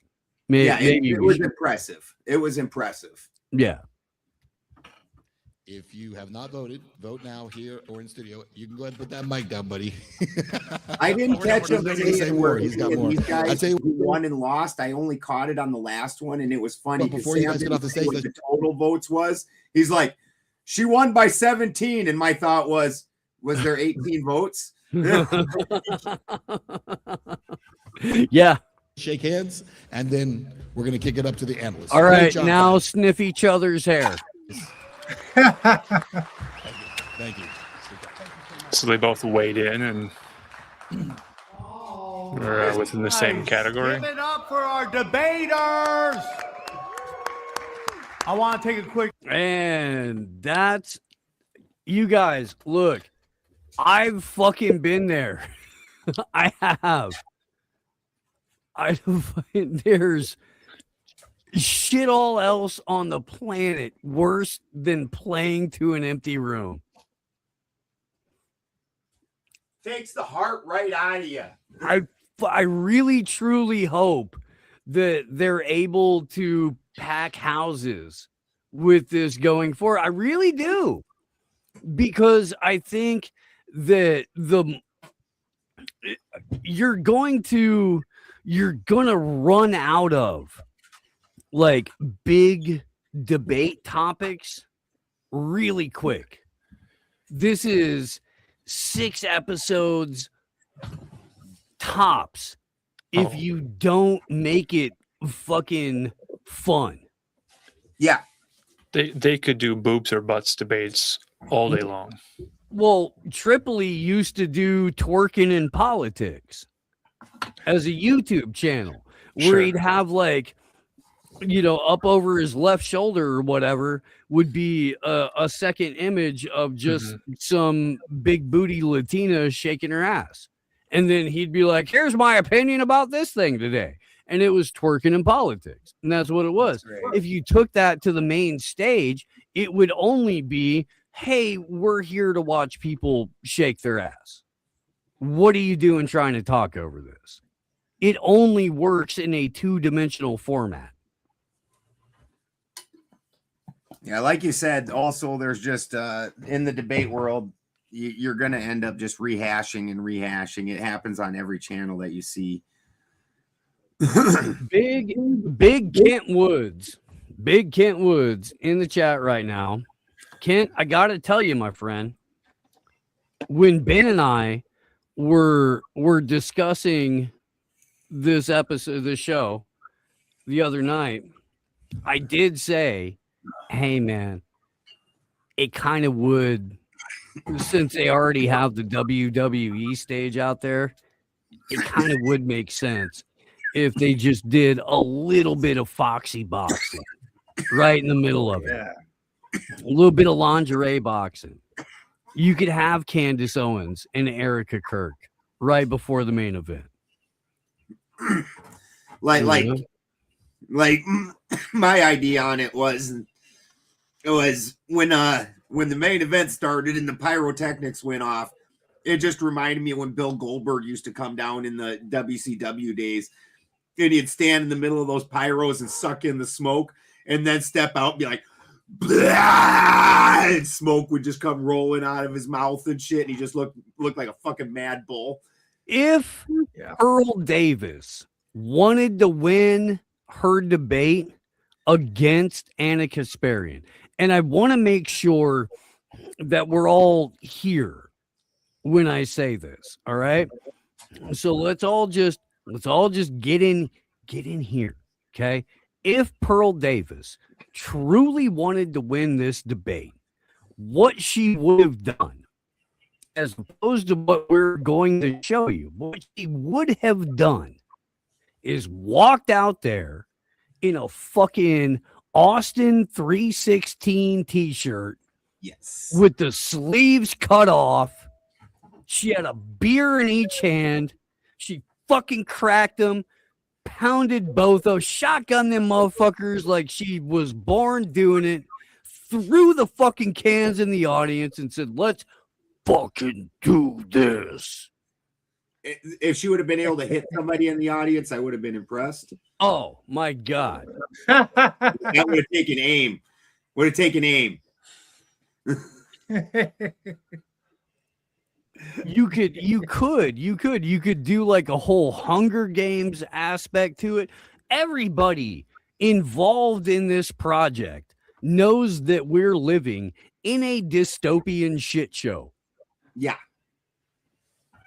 They could lean into it, but here's the problem. They're trying to make it almost exactly like what you're used to seeing on TV. Mm-hmm.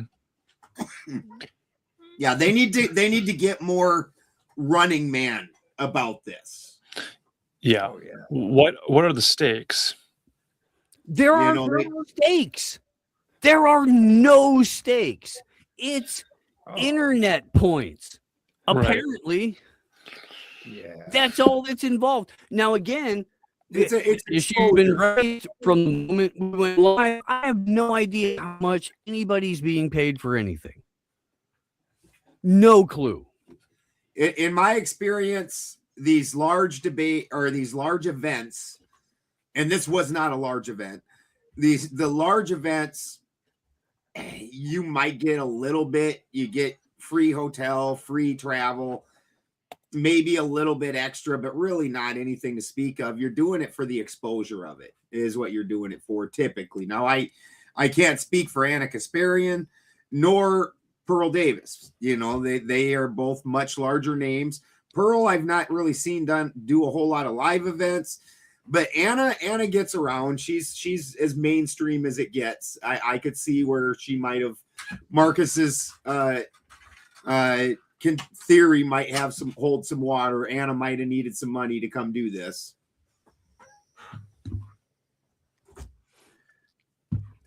I mean, I'm sure. Look, I'm sure that both Pearl and Anna got got something on it. I also know that when you throw events and Tony Arterburn is your only sponsor, you're going to lose money on the event. I love you, Tony. I do. Thank you for making sure that Sam could be at the Third Eye Carnival. Let's keep that up. But I do know that if like the only person I'm fucking roboting out. Yeah. There was a few instances. You aren't right now, but the last time you spoke, half of what you said was completely robotic. Fuck. Ain't good. It's all right. We'll put our hands over our ears if we hear some roboting. It's like struggle hearing. But yeah, Dude, they need, what they fucking need. What they need to do is they either need to step into being legit or step into the cheese. You can't. It's one or the fucking other. Either you're gonna make this shit fucking cheesy, game showy, crazy, with hopefully intelligent arguments, but also make it a little wild, or else you need to make it legit, like Ben Stein. Well, if it's going to be a three-ring circus, they have the circus act. So if they wanted to sandwich it around a serious debate, that could be done. But also, if there aren't stakes for winners and losers, then why go to a meat space in New Jersey to hang out when you could just do a live stream? Well, that's obviously what they're going to do next time if they can only get fucking 8 tickets sold. Right. So again, do we see the competitors weighing in and shaking hands and all the things that can only happen when they're face to face? And then if the loser loses the debate, are the stakes like loser gets pie in the face from the winner? Or do they get to throw rotten tomatoes at them? Something like that.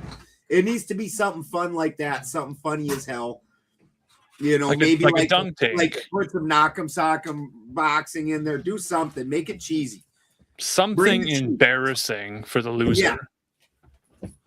I mean, they kind of tried at least to give it that like pre-fight feel. In terms of completion of the full humiliation ritual, I don't think that's the angle that they're necessarily going for with this particular show. If that's something like if you want to see, you know, get a question wrong and then all of a sudden a diminutive Chinese man with a large boxing glove comes out and punches you in the balls, that's coming. It is. Don't worry. It would have been better than this. Like, we're getting there. Yeah. I would have paid good money to watch a small Chinese dude with a large boxing glove punch Gavin McGinnis in the nuts. Which you probably can the next time Gavin goes on tour with his comedy show. You just got to put money on the table. Next two debaters. So this is how they tried to set it Michael up. Rechtenwald, and we are so excited. Are you excited right now? Are you a little nervous? You got some nerves going? A little nervous. I'm fired up, but it's a big deal, and I'm looking forward to it. Now, you and your opponent have an almost 40-year age gap. You gonna spank this young man and put him to bed, you think, today? Whoa. I like how that shot started off boob-centered. Well, that's a really, really odd way of putting it. Goodness. Ma'am. She gets him to strut. She gets him to strut too on the way out. All right. Oh, I was a professor for many years, and so I'm gonna be professorial. I don't spank students, and I'm not gonna spank him. What did you do to prep going into this? About 50 hours of research and reading, and then rehearsing and so forth. So what I did is I watched the seminal debate performance. Seminal. Yeah. Between Murphy Hirschberger and Caligula Jones. and I have imbued my psyche with every conceivable angle of attack and response. I am a motherfucking warrior. Rechtenwald. But I will not be really get ready. Uh-huh. But I will not be spanking him. Right. So do libertarians all wear gold ties? They all wear gold ties, and they're totally afraid to fucking choke a bitch even when she wants it. Pussies. It's, we're talking about a formidable opponent. Despite his age, that doesn't matter. So I wanted to be totally on point. Right. And do you think tonight we're going to be changing minds at all? I hope so. I mean, look, this is one of the most important. Also, I agree fully with Kent here. I don't mind Michael Rechtenwald. Again, this is a dude I've met a few times. I don't hate the guy, and he totally got fucked over by Dave Smith. Dave Smith did this dude so fucking wrong. Did the entire Libertarian Party so fucking wrong. He helped wreck that shit for a solid generation.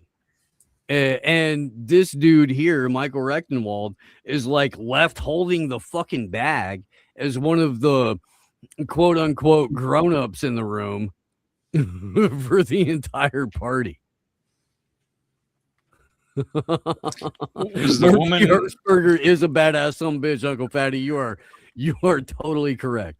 This woman holding the microphone, was she on Friends or was she Ashton Kutcher's No, she's wife? the chick I was talking about. That's she's down at the Comedy Store quite a bit. And Yeah, no, she's a fucking TikTok dummy that fucking got somewhat famous for being conventionally attractive to 20-year-olds, and now they put her on stage at the Comedy Store. it said in her thing that she's Dominican. Not well, I mean, maybe I guess she could be a Dominican Jew. She diminutive. That means black. It doesn't mean Latino. Dominatrix. I'm just trying to explain it for all the fucking people in the back of the class. She the dummy mommy. Her skin is nearly the same color as his tie. Bro, I'm just saying. There's Latin America, and then there's people that live in the Atlantic. Anyway, issues of our time, and I think I'll hope to make that clear tonight. Why do you think it is such an emotional issue? It's emotional, but it's I think people have definite views about this based on identity and based on their history, based on I got to say, in some cases, indoctrination and things like that. So it's a very fraught topic. And you know, it's always fun to see people try to downplay the gravity in a conversation that involves the state of Israel and Palestinians. It really is. And the fact that Israel has the most powerful propaganda machine on the fucking planet, like, and that they've been running it nonstop on us the whole damn time. Right. This is the dipshit. She's like, I know I'm wearing a yarmulke and I'm a super Jew, but radical Islamists will. So let's get serious. There have been. Well, let's wait. You know, we'll talk over this shit until that question gets asked. But yeah, well, I was asked in the pre-show. Kestenbaum. It was in the pre-show when she was interviewing this little freaking this. Oh well, the Q&A part though for this is at least somewhat interesting. The Q&A was what was good. Yeah. That part, when I saw the pre-show interview, that's what made me skip it. Like, I was like, yeah, I'm not listening to this fucking mealy mouth garbage. And then I caught the questions from the audience, and dude on the left, the libertarian dude, he killed it, knocked it out the park. Again, Michael Rectenwald is a fucking accomplished, competent public speaker and shit like that. It really does seem like this was stacked in a way where you had one person that understood the assignment and knew what they were supposed to do, and their opponent was I'm only used to being by myself, being right in front of a camera with an audience of me. Now for our listeners, we're going to go ahead and we're just going to clip that out, and then we're going to play that again before the next debate.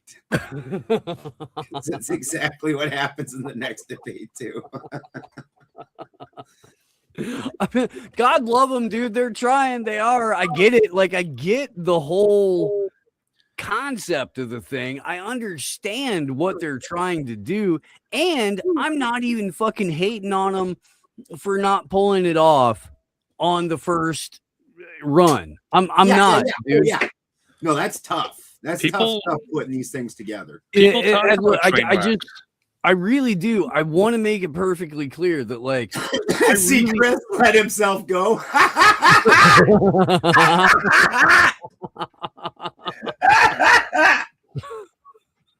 Seacrest in. Now Seacrest out. Seacrest in. Oh, that ranked right up there with the Undertaker comment. Put it on the board. Points on the board for Zephyr. Seacrest in. Seacrest down. Seacrest down. Seacrest down. Yeah. No. Well played. Well played. Let's take it to the audience here, right? Yeah, it's about to happen. Anyone has a question. And I was like, it's not going to be a problem. So right here, come on up. Here and here, both you guys. And I need one more right here. Okay, so before you guys ask your questions, I want to remind everyone here and also online right now, you go to wordwardebate.com to vote on this debate. The live results are going to be available for everyone to see later. But again, it's wordwardebate.com in-house and online to vote on who won this debate. Sir, go ahead. Okay, so I'm going to come from an entirely different angle. Actually, I know both. He's like, you know, I'm a Jew, right? A little bit from both of you guys. I paid for the win. You're freaking fantastic. I love you to death. I love you to death. I think you made great points. I think there's an angle that most people aren't coming from. First of all, I'm going to be honest and say where I begin is. First of all, I'm going to be honest and say this sucks. Can we all just admit this sucks? Like, before I go any further, and I like both of you. I think you're great. I respect the hell out of you, your positions, where you come from, what you managed to achieve to get there. But let's just hold hands here before Jesus and everyone else and admit this is bad. Could you at least have gotten us some comfy chairs instead of having 50 chairs? There's only like 6 of us out here. Motherfucker, get 2 couches and just shove them a little closer to the stage. Everybody here wants to smoke a joint while we're watching this. What the fuck are we even doing? Can we maybe get a sniffer's roll? Maybe a frozen burrito bar and free microwave use. If nothing, let us at least be able to gently loft frying pans up onto stage when Pearl and Anna get up there. Maybe a loaf of bread and some cheese? Right? What are we even doing? Why? Who can make a sandwich faster, girl? Who planned this shit? In support of Israel. That's where I stand. That's at least where I there's am. one person in the that's room. where I am. That's where I am just by default. So there might be some bias in some sense, but I have a case to make. What was the United States founded on? What religion? Liberty. Okay, that's a terrible answer, but I like your spirit. I do. I like your spirit. Liberty, liberty, liberty. Yeah, Right. the Christians always wanted to try and claim that, but it was deists that founded the country. Like, so that means that they believed that there was a creator being. They didn't have any real special attachment to which one it was. A lot of them had studied under the Greek philosophies and whatnot, so they were probably more under the idea that the different gods were representations of something, and that they were probably all one thing with different aspects or some such thing. Yeah, I'm telling you.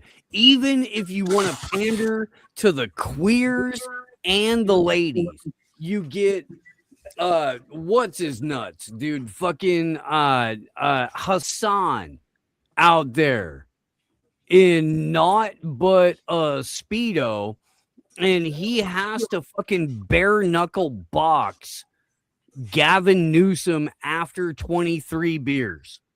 Nice. And that's your, in between debate entertainment on the one hand. On the other hand, you bring out, a couple of other mainstream media broads. You fucking throw them in bikinis and you have them kick the shit out of each other. Nobody cares if they get hurt. We're not even, we've already moved past that.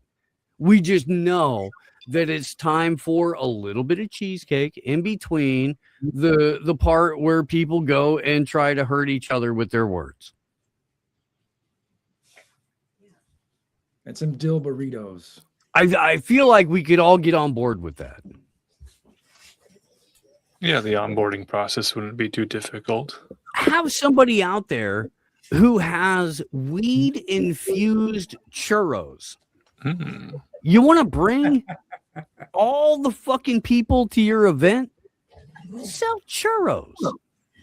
God damn, they should have went up in smoke with this fucking event. Oh, Just straight up, just had like a little fucking brazier there in the middle, and then just chucked a fucking brick, chuck a I mean, brick. you in there. obviously don't respect at least 50% of the process. So why the fuck are you trying to pretend on the other 50%? Just go ahead and fucking lean into it. Yeah, yeah. I don't know. I don't know. And then this happened. Well, as I just said, when Bibi refers to Hamas, he's comparing them. The Beatitudes, Bring it shall back we? a little bit. I think Jesus I'm said, not Catholic. wait a minute. I'm not Catholic. Beatitudes are in the Bible. I don't care if you're Catholic or not. Okay. Okay? It says in the Bible, in the Beatitudes, Beatitudes, sorry, the okay. Sermon on the Mount says, Okay. okay, blessed are the peacemakers, not the bomb droppers, the peacemakers. Yes. All right, we'll leave that there. That's the answer there. Shadows, let's get a quick answer here on that.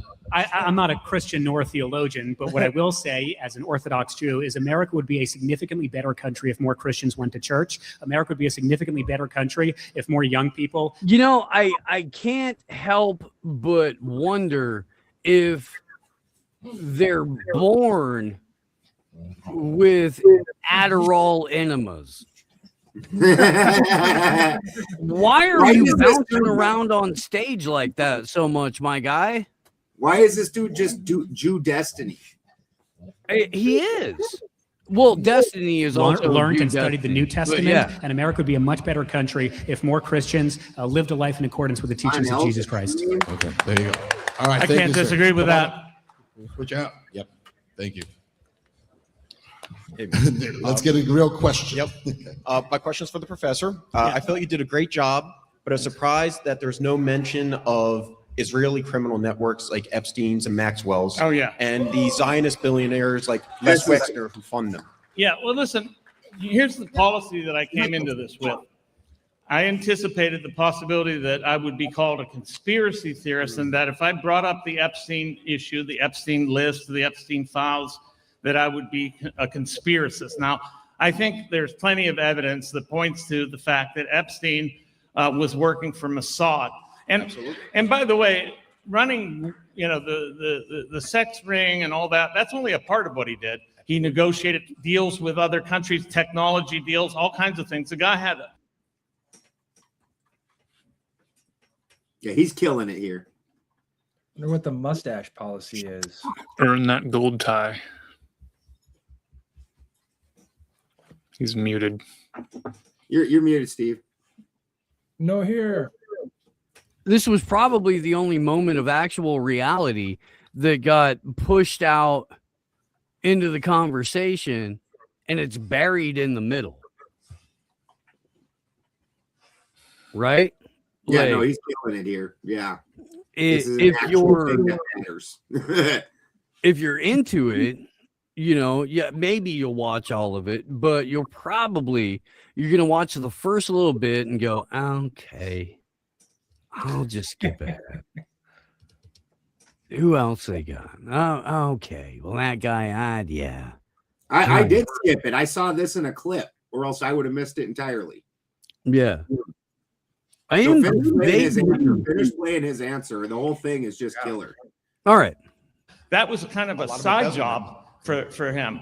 The selling of children, American children, in order to bribe the political class of the United States. So yes, and I say in my in our website, on Azapac's website, to the United States, from the political standpoint of the United States, Zionism is merely the extortion of the U.S. taxpayer and the bribery and blackmail of our political class for Israel. Great. Thank you very much. Is your question Chavez? Or is it? Yeah, it is. Actually. Okay, perfect.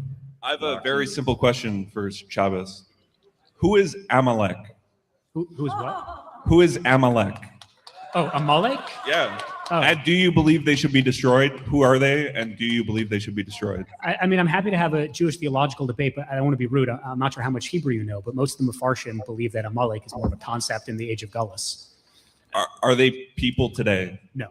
According to Netanyahu, they are. In fact, he referred to the Palestinian people You don't as speak Amalek. Hebrew. Hang on. You don't speak Hebrew, so you wouldn't know. I speak Hebrew. You can listen to the video yourself. He clearly says, you watch the video yourself. Netanyahu said Amalek. Correct. And he said, correct. We Who- should treat who them did he like say is we Amalek? treat Amalek Okay, in the first of Bible, all- which is to destroy Okay, all hold on, men, hold on, women, hold on. First of children, all, and We animals. can't hear. We can't even hear it. First of all, I'm going to give you all a Hebrew lesson. It's not Amalek. It's Amalek. All right, that's first of all. I don't care. Second of all, no, because you just sound stupid when you say it like that. The The pronunciation second is way, not the same issue. way you said that there's a Golan Brigade. There's no Golan Brigade. It's called Golani. So it'll just make you sound smarter. The second thing is when Bibi said that, he said that Hamas is the equivalent of Amalek, which sure, if that's your theological, political justification, go for it. But again, I don't know how much of a theological debate you want to have, but almost all the Mefarshim, certainly in the Gemara as well, say that Amalek in the age of Gullus is not a practical people, no. So when every Israeli politician says that Amalek must be murdered and destroyed, who are they talking about? Well, as I just said, when Bibi refers to Hamas, he's comparing them to the Amalek nation in the Bible. But the thing is that the Bible says, and I do know the Bible in this regard, it says that Amalek, however you Amalek. pronounce- okay, say it again. Tomato. Amalek. Okay, Amalek. Tomato. Close enough. Should be Amalek. utterly destroyed. Man, woman, child, and all the animals. Here, let me just filibuster you with the correct pronunciation that I'm going to change every 15 seconds in order to take away from your original point.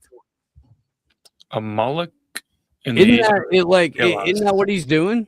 It's 100% what he's doing because he can't defend the point because his buddy Bibi, who fucking refers to fucking Netanyahu as Bibi, like, what are you? You fucking been fucking washing his taint for him or something, cunt? Get the fuck out of here. Look at that But hairdo. you can't defend what Netanyahu said in that, and so deflecting is the only thing they have. But that's your typical Jew shit. I mean, we all know that. Smokestein. Zionism. Wipe them can't out. So that's not stomach just bagels. Hamas. That's just, all the you know, Palestinians. That's what he was referring to. All right. Thank And you, not only guys. that, other Israeli officials called for total extermination. Okay, this is not a moral people. This is not a moral nation. This nation is barbaric. All right. That's the end of that. Rough. I know, but they've gone on so long. Is it quick? Is it quick? Who's it for? Both? This guy. Okay, it's got to be quick. It's really quick. All right, go for it. Do it, my man. Hi there. I do respect you both for being here, even though I disagree with one of you more than the other. Thank you. You stated earlier, as a matter of fact, that Nigeria was committing a genocide against Christians earlier. You stated earlier, as a matter of fact, that Nigeria is committing a genocide against Christians. Do you concede that Israel's committed a genocide against Palestinians? No. And again, we sort of touched Meow. No concession. Meow. No Hebrew national hot dogs for anyone. No popcorn, no peanuts, no fun. It's a good point. This guy's horribly confused with his appears to be possibly green eyes and red hair, and Right. claiming and standing up there defending defending the small hats. Or something's not right. Meow. Like this is the grown adult equivalent of putting your fingers in your ears and going ah la la la la la la. That's what he's doing. The Are only you women not there were paid to entertained? be there. Look, again, I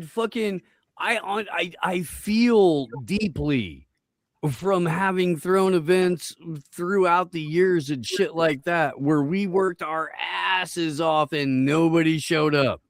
I feel deeply how fucking bad it Because it's 8 hours. For 8 hours.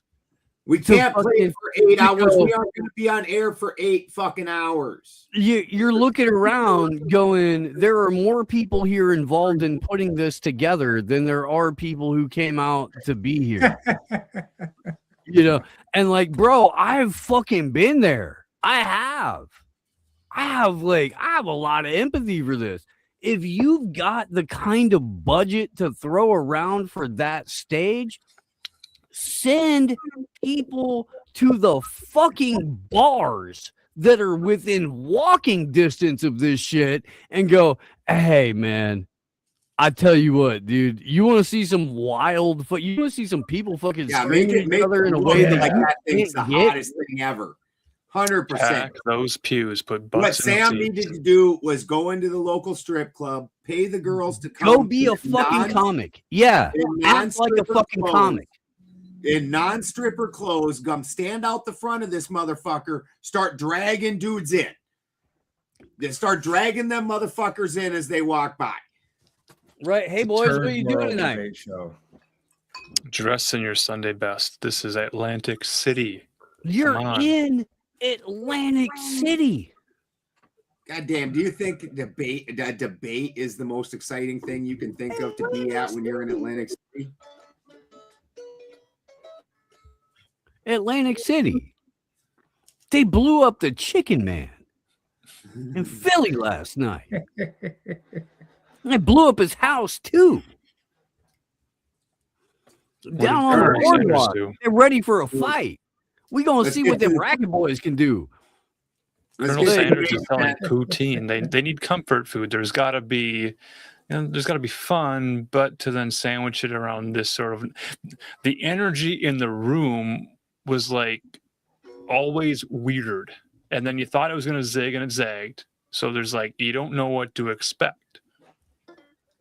I like that. I like that sort of. This is the pilot episode of a great experiment. They're throwing things at the wall. They're trying to see what sticks. I truly hope it sticks. I truly do. It's a fun concept. They could have a really, truly wild time with it. It can go. The problem is, and let's save this till the end. Let's go through the third debate because they've talked a little bit about their future plans, and the problem is as far as I can tell, they'd neither zig nor zag. They just shit the bed with their future plans. But we will go ahead and go through that when we get there. Let's go through the well sure, and let's also give the panelists their due. Allow them to do post debate analysis. Let's hear that. Let's hear this conversation. I don't know if I have a perfect dog in the race. I think there's this interesting thing, right? We have Shabbos basically saying, come on, Israel's a good ally for America. And then Michael's being like, they're evil. And the issue is both of these things can be true at the same time. And I'm more interested in, should our allies be evil? Like that, I think that's the synthesis. Should we be allies with evil? That's your right, question. But we're we work with Saudi Arabia and they kind of suck. We work with Qatar on a lot of things. They kind of suck. So I don't feel like we got that synthesis, but it was spirited. It was a very interesting debate. I think both sides really came in hard hitting. Yeah, it was great. All right. What do you think, Gavin? I'm a Zionist. I love the Jays. I like Michael Rectenwald, and I thought he made great arguments. I actually agreed with both of them. There's nothing more Jewish, by the way, than sitting and debating the meritocracy of Israel. Than sitting and debating the meritocracy of genocide. Hey, look, in Nigeria? It's dead Nigerians, dead Palestinians. What we're really trying to figure out here is how we can make this a larger and greater Israel.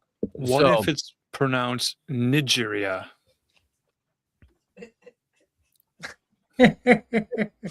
Well, do I win the debate? I don't know. You're getting close. Okay. I don't know if you're actually all the way there, but you're getting close. Okay, I'm getting hotter. All right. Yeah. Okay. That was the most Jewish thing I ever saw in my life. That was super Jew. It was super Jew. That was two Jews Jewing it up. That was some Jew on Jew action right there. My question to you, Gavin, can you be anti-Zionism and still like Jews? Yeah, I think they're separate, but if you don't want Israel to exist, you're an anti-Semite. It's like saying I love Italians, but I don't. Ooh, I'm gonna quibble with that there a little bit, but mostly because I've actually taken a look at the biblical and genealogical heritage of the people that formerly and then currently make up the population of that region. And having taken a look at that information, I would have to say, if you're anti-Semitic, you're realistically anti-Shemitic, which means that you would be opposed to the people who are from the tribe of Shem, which in no way, shape, or form includes the Polacks. Not even a little bit. Not remotely. Nary a Hungarian. Yeah. In that mix. As you're crossing the white Siberian tundra of Russia, on the other side of that, you come to Poland. Right. And look, I mean, hey, my people are from nowhere near the Middle East. My dog is racist against Arabs. I'm not, but my dog is. But even with that, I still wouldn't Don't be know where like, I got that from. well, the Muslims in general believe that dogs scare away your ancestors and they're bad to have around. They hate dogs culturally. Do you guys have any dietary restrictions? Because I got fish in a bag and tater tots in a bag. It all has to be wrapped in plastic, like the bodies of those who are suffering from genocide. Nigga, you gay. I don't. I mean, how are we setting the tone? Is the question. That's the biggest challenge, I think. Look at my African American over here. Debates. And from the way I understand it, the Israel, and this is from a lot of Jews, even the ones that are not Zionist, Israel would never had an actual land, and biblically it didn't. They didn't have any land, and the reason that 10% comes up originally from the Old Testament was from. Is this motherfucker really eating dried fish on camera in front of fucking everybody? Like, is that really from a bag? From a bag, always from a bag. This is why this is going to be the most unsuccessful venture we ever get involved in. You know that, right? Holy fuck. That's still better than watching fucking half of what we're reviewing here. So it may still be better than World War Debate the premiere. It may still be, but holy fuck, dude. It's in spring water. It reminds me of the Arab Spring. Like, bro, you just film yourself sitting outside on the fucking street, dude. At least get under a bridge if you're gonna eat food out of bag. The fuck, man? Aren't you indoors? Aren't you? You weren't even here for you have a caregiver that we need to talk to before we do the show. Holy shit, dude! This is a problem. You're eating food out of a bag with your bare hands. Show him your promotion for. Oh yeah, yeah. I think the Solnitz company sent me their sample product, but it's a hard pill to swallow. It's just it's bigger than my hand. Like, is it fear of success? Is it self-sabotage? Is that what's driving this? I don't understand. I don't get what would possess you to be like, I'm gonna grab a plastic bag that I already put cooked food into that had no business being in a plastic bag to begin with, but then I'm gonna dip my bare fucking fingers into it and eat it like a goddamn monkey in front of Jesus and everyone else. The entire plastic internet. bag keeps the pocket lint off of it. The whole bro, you don't even have a plastic spoon amid all the 10 billion toys and all of the other accoutrements that fucking make up the Alan Marcus universe. You don't have a utensil. Among all of that, not even a Swiss Army knife, bro. Like, not even that. There's not like a random shrimp fork that you pulled off a corpse that you found in New Orleans that was like some fucking, vampire hunter in 1832. Like, you don't have one of those. The army knife I have, I don't think it's from the army, and I don't think it's Swiss, but. And you couldn't utilize that to be like, all right, I am not an animal. Little tweezers. You got a toothpick? I love this show, dude. This is great. It's awesome. Is this from the Swollenness Company, or is this just one of those mystery objects? If you got an eggplant that you need two hands to hold, it is from the Swollenness Company, guaranteed. Guaranteed. Stay out of the dog park with that. See, Steve, and where you're looking at this the wrong way. This is part of our advertisement for Marcus on the 2 Bitcoins, because it's gonna lower the opening bid out of a bag. He will eat pocket fish out of a bag with his bare hands. Do you know what else he'll do with his mouth? He doesn't even know. He's pure as the driven on snow, Ben.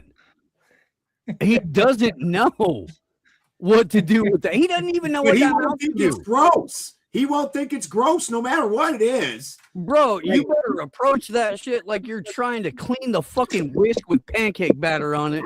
You better. I've never been to Atlantic City. Yeah, this is like an Inuit kid here, man. He's like used to stuffing eyeballs in his mouth and shit that he just plucked out of a fucking fish that was floating along. Well, it's a good thing you know 100 words for fish. It is.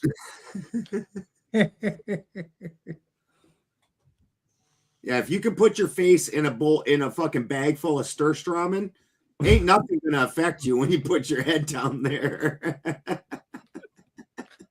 He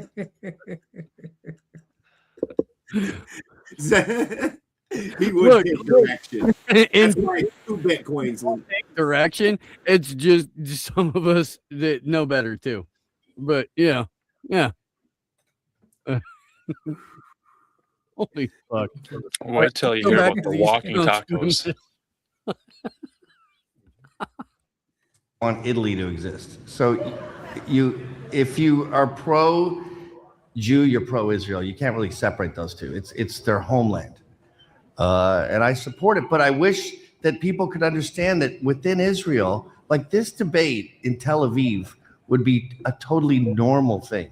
Both sides going at it like that. Like Michael Rectenwald could get a job as a reporter in Tel Aviv saying all the shit he's saying. So people assume that it's this sort of monolithic culture of Judaism, and it's not like that.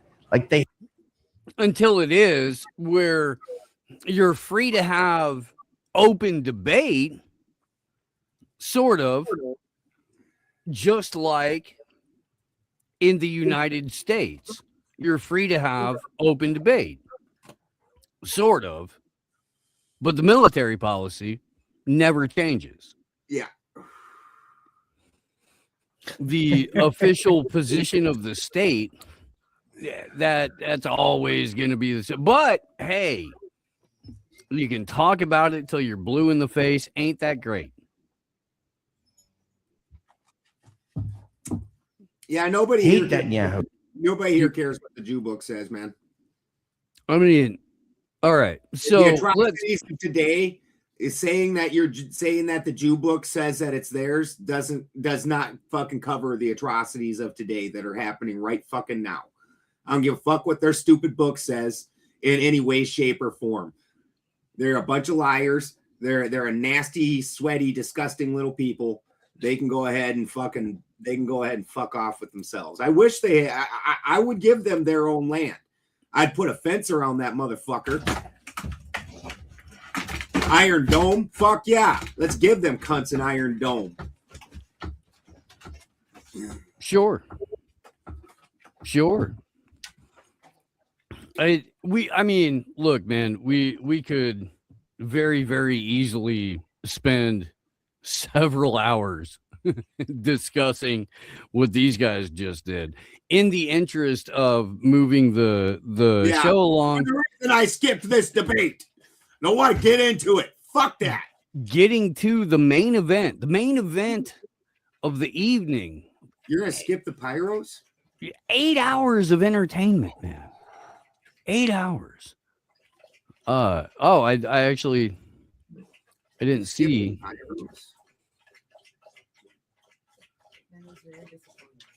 I know. All right. Pyros We're are getting my favorite part.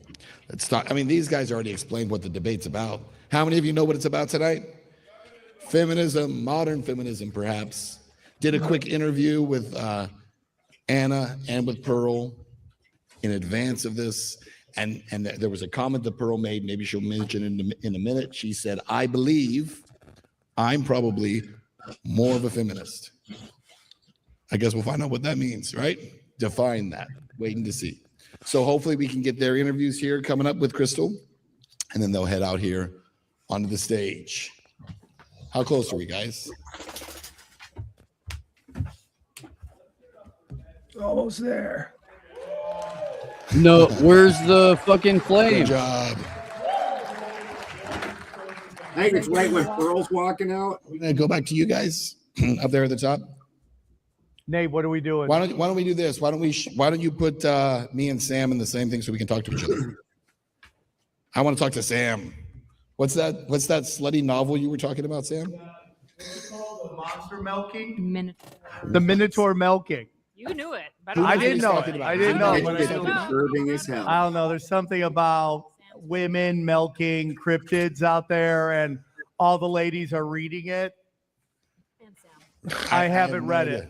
I'm waiting for the movie to come out. Oh, well, there you go. Is it Timmy Grappler in that? Version. There will be a movie version, and it will star all trans black lesbians. Oh my God.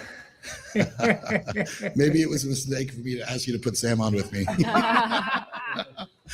Sam, I would think you would consider yourself a bit of a feminist. Yeah, a little bit. A little bit. Yeah. A little bit weirdo. You believe in equality. I believe in equality. Yeah. Here's my thing. You But you're can a get as professional weird as you rabble-rouser. want. Just leave it at home. Don't bring it out to the town square. Let's have civility. I was promised pyrotechnics. I know.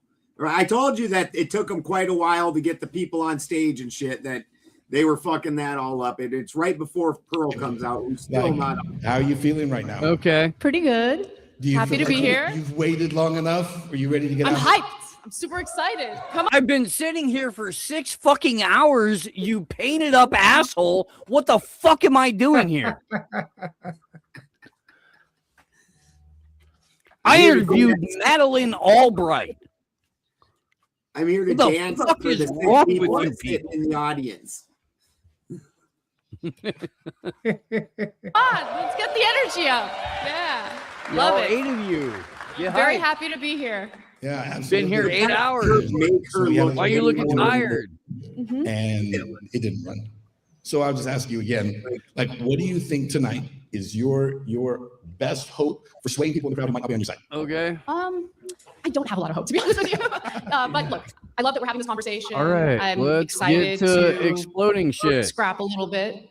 And if anything, I know it's going to be entertaining. 60 Anyone? women earned less than 35%. Okay. Fuck it. There was pyros. It was great. Imagine it. How are you feeling right now? Pretty Oh, good. Jesus Happy to be here. Christ. Waited long enough? Yeah. Fuck YouTube. Anyway, here's what I wanted to kind of get to in the meat and potatoes of this particular conversation, because it sucked. It sucked hard. Yeah. Let's put volume on this. That might help.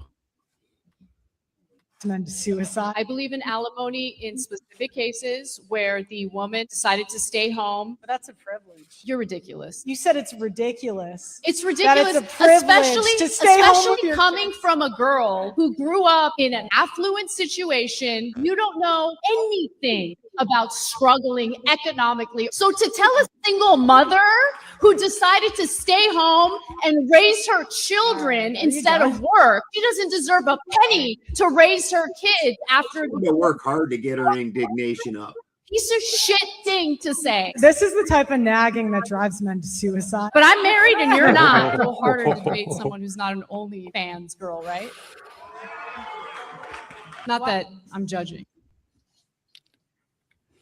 That's kind of how that went, dude. And look, dude, there was more dead spots. That was actually one of the better parts.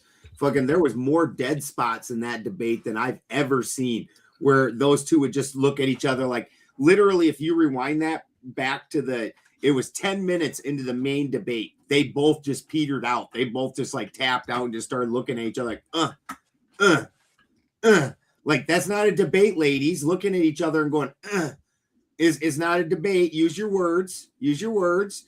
And fucking, it never got back on track. Like, basically, they would each say a line, and then there would be a giant dead spot. And then they would each say a little bit, and then there was a giant dead spot. You're like, wow. Here's Was an she example of implying that dead spot here. that Pearl is on OnlyFans? No, she was saying that it's easier to debate against OnlyFans girls. yeah, Oh. yeah. She said it's a lot harder when you don't have to debate an OnlyFans girl. Yeah. So Got a minute very clicker. liberal Anna Kasparian, totally being derogatory to genuine American sex workers, Absolutely. who I've been told by the left deserve all of our respect. It's a noble career. She is being very, very, very dismissive towards the opinions of sex workers. There she is. There's no Yeah. smart. You like how OnlyFans. through that she had to kind of build her indignation up? Like, she didn't start with it. She had to work her way into it. Mhm. Created by men, they have the physical capacity to do it. Men and women are built differently. What's your So you're plan right. when they stop? I mean, we're going to have a problem. Are you suggesting that women should be forced to work on oil rigs and things like that? What is your plan? This is what I love about this conversation. You got two people who have no idea whatsoever how to be in any sort of a functional relationship Yeah. with a dude debating about feminism. It's perfect. And right now they're debating about infrastructure jobs, which is awesome because you can definitely, these two are definitely people that should be talking about infrastructure. Right? Well, there's a moment coming up here.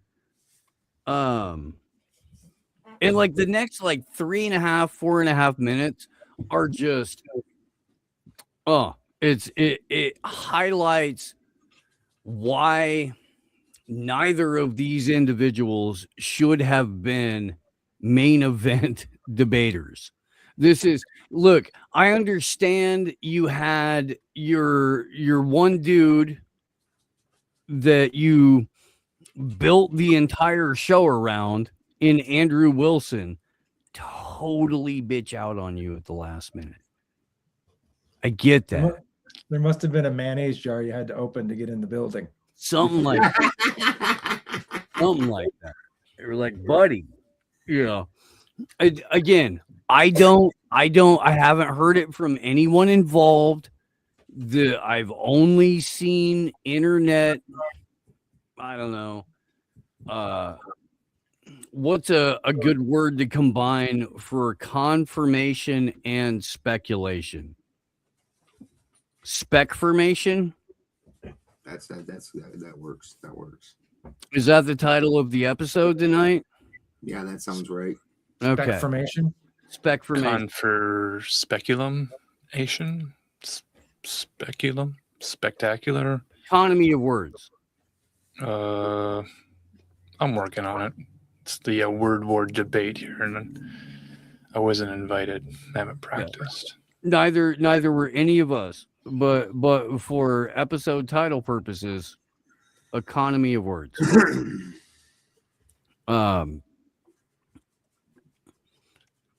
Confirmulation. I would go with confirmulation. I would. It's a little clunky, but euphonious. Ted's? I like it. Expectformation. Say it one more time and then spell it in the private chat. Do you prefer confirmulation or confirmulation? No, con. Yeah, because everybody up here is selling something. They are Got it. definitely all selling something. Yeah. Spec formation. And spectration.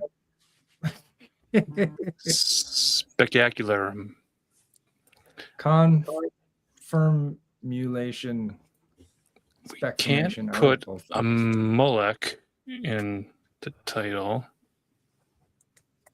We're gonna So fast I'm gonna forward to go the part with where Anna talks about how worthless her husband is, but he throws down the good dick, so she kept him. Ooh, no, I don't have a timestamp for that. I don't. I have no idea where to scour for that. I was just going to give them their last little bit of Anna devolving into a total fucking bully. and Pearl finally trying to debate. Yeah, she that first half, Pearl just deer in the headlights the whole time. I think She was fucking went terrible, back. dude. She went and back in between rounds and took some smelling salts. You know, got I'll herself back to- this up just so we can see how bad she is at this. I don't expect anyone to die for anyone else. I don't know what that even comes Yeah, from. but men are willing to die for you every day. The men in the police force, the men in the military. What about the women in the police force? They're 10% and they cause so many what? problems. Who cares what percentage women make up of the police force? Yeah, They're in but the they police can't- force. they My can't- sister-in-law's a cop, actually. They can't do the same jobs. There's videos on the should internet see my everywhere of sister-in-law. women getting their guns taken because they're not strong enough. Are you just making things up? No, she's not. And some of Pearl's Pearl, what are you style doing? first- Like, seriously. Actually, Next and Oh, this is one of getting the good. biggest problems with this is that Pearl just doesn't know how to debate. Right, at Pearl all. should have tried debating because some of Pearl's points that, like this one right here, Pearl just doesn't know how to stand her ground. Like there was one where she talked about that 40% of grape accusations in this town were false accusations. And Anna's like, what town? Well, I went and looked this up after the debate because that's what I do with a lot of these things because I wanted to see what the hell the real deal is on this. And there is a report saying that they left the town's name out of it, and they did it with a whole bunch of other things where they kept the town or the person's name out of it.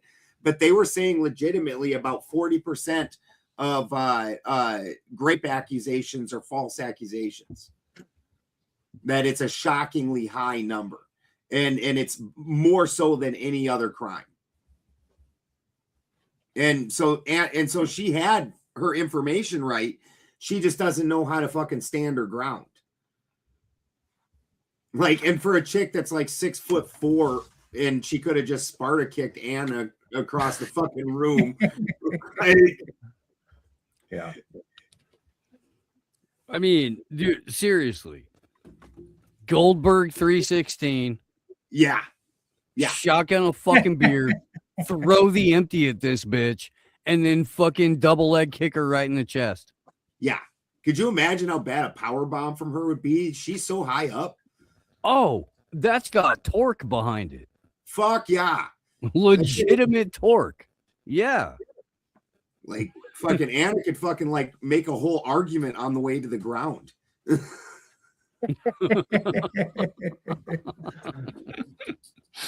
You're not exploring the true origins of feminism.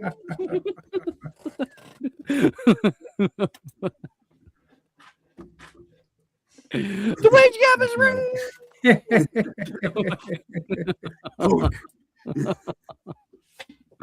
Oh, And yes, yeah, she did. She did, which is, I mean, okay, I'm not trying to put like, you know, private messages or anything like that out on the internet, but a couple of nights ago, it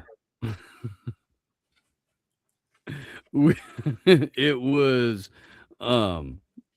it started with like, yo, dude, if Pearl just came out and didn't even say a fucking word, walked right up to Anna Kasparian, and just grabbed her and gave her a fucking stone cold stunner. Kicked the shit off right. Proper. Whoa! Damn straight. My house. You know, fuck it. Maybe even peed on her a little bit. I don't know what they can show on Word War Debate. I don't know. It's not my it's show. not got FCC. It's not on TV. We can get spicy. Right? Right? It is Atlantic City. That's right. What happens in Atlantic City stays in Atlantic City. Anna Kasparian needed to show up dressed like Ricky the Dragon Steamboat. Yeah. Yeah. Tassels off the biceps and everything. That's right. That would have made the whole fucking thing way more entertaining, dude. She comes out like Ricky the Dragon. Fucking Pearl comes out with the Austin fucking 316. Should have been in a ring so Anna could have climbed the fucking ropes and fucking jumped into the middle of the ring. Dude, just heavy metal music. The fucking, even better, Pearl comes out like the fucking Undertaker. Dude, the with that guy exact from the same first height. debate beside her, with the guy from the first debate beside her, all with his face all whited out. Yes, as Paul Bearer. Yes. Yes. They had the whole fucking format laid out right before them. All they had to do was be like, hey, dummy, I know you showed up here in this cheap ass suit and your stupid fucking tie with all of your chins hanging out. We have a great idea. Let's slap some fucking powder white on your bitch ass and put you out there like Paul Bearer so that you can walk out Pearl. Oh, yeah. You a fucking legend. Dude, and after Anna beat her up so bad during the first round, then they should have just had Pearl lay down like she was knocked out, and then for the second round, just have Pearl sit up, pop up. Definitely more tassels. All around. I have a theory about this.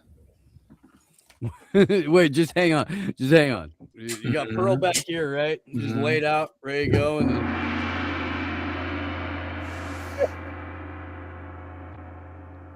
And all of the sudden, it's back on.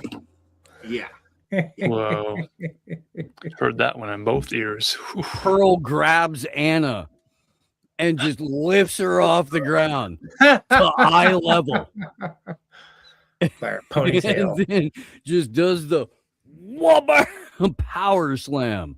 I have And the clip Finn of Swan strips off his sport coat to reveal referee zebras. Yes. That's the one. One. That's a good one. Two. Anna kicks out. Anna kicks out at about 2.5. She's not done yet. No. Right? Shit. Pearl, I might have a barren womb, but you're a fucking gangly ginger that is never going to know the love of an actual man. And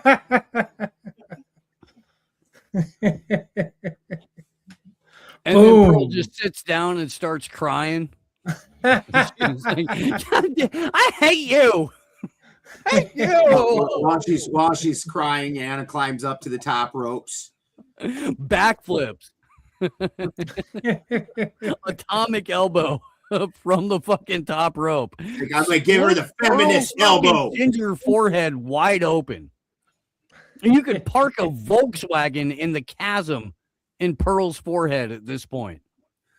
Just straight like Ric Flair style. Just Yeah. just blood just. And Anna is looking around like, what happened? What happened? Well, that was weird. That was weird.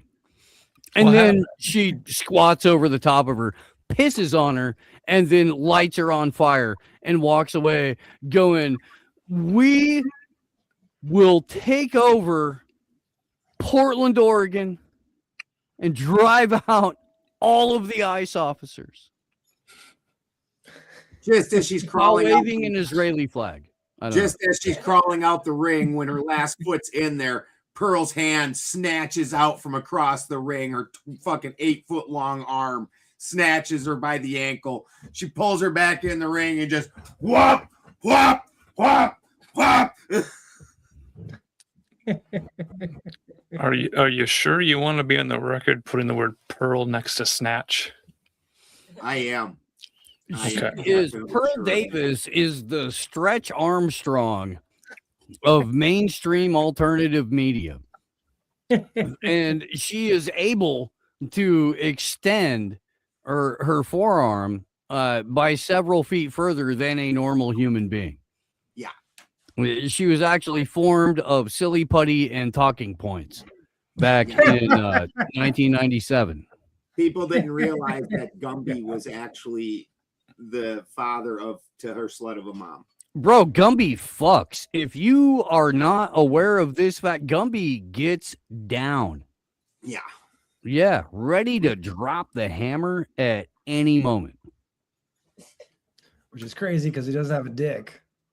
Well, that you can see because he's slick like that. Yeah, he But as actually soon as you grows- turn he your actually back, grows to one third bro, of it's his size, and it turns. It just like he gets smaller, and as it sucks in, it just all turns into swollenness penis. Just like if you took the products from the swollenness company. Yeah. You too would experience 14 hours of simultaneous and consecutive hardness that you would not call a doctor about. You would call all of your friends and be like, bro, I can hang fucking 8 wet towels off of it. I don't even know what to do right now. Full-size beach towels? I'm gonna go bang fucking like all of fucking California. Thanks to the I'm not swollenness even company. actually standing up right now. I'm actually balancing on it and slowly rotating. I've managed to figure out how to support my entire body weight with my cock off a skateboard downhill. Thanks to the swollenness company. Yeah, we're calling that move the cocky. Yeah. Yeah.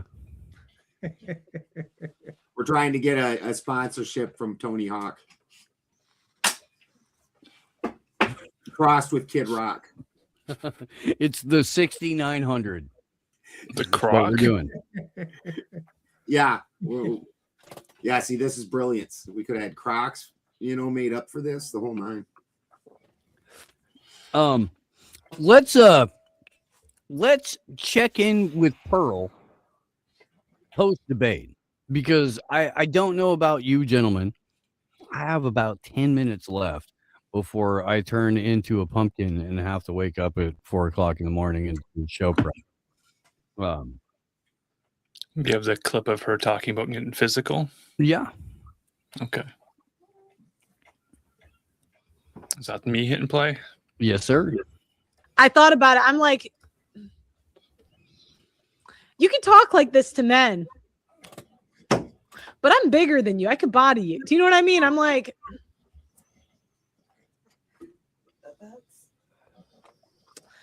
I will. Yeah. It's in her eyes. Look in her eyes. Well, that looks like defeat. I know, but I have this fear in me of the police. I never want to get in trouble in that way. But I'm getting older, and have you noticed the older you get, do you know what? I can catch a charge. Yeah, she's justifying what's his name over there in Romania after he got his ass beat.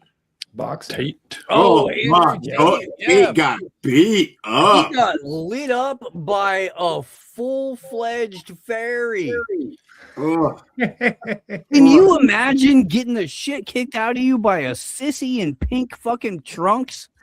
Who would have known that living a luxurious lifestyle, pimping it out, and not fighting would give you ring rust? Bro, I mean, Well, he I don't got know. worked.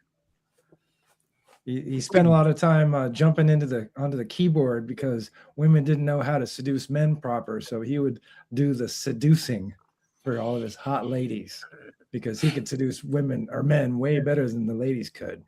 Bugatti, Bugatti, Bugatti, Bugatti. It was funny, both him and Jake Paul getting beat the brakes beat off him. In like the same 24-hour period. Yeah. But what's really fucked up about that is that like less than 2 weeks later, Anthony Joshua, who beat the crap out of Jake Paul, was in a fucking very severe car accident in Africa.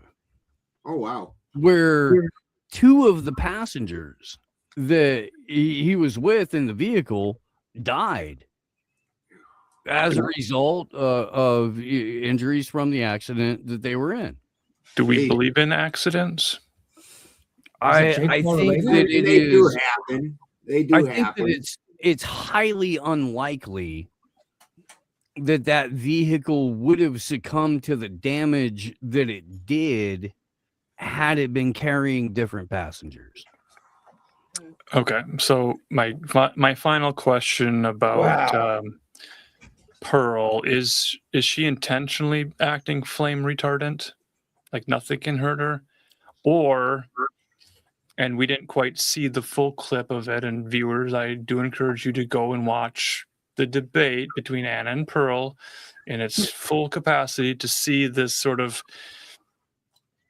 train wreck, whatever happened, this accident, this collision, this butting of heads thing, where Pearl, being sort of this trad wife, sort of she's wearing a dress, she's not wearing makeup, she wants simps to simp after her, and I wondered if at some point when she goes all doe-eyed, deer in the headlights, she's not even engaging in the debate.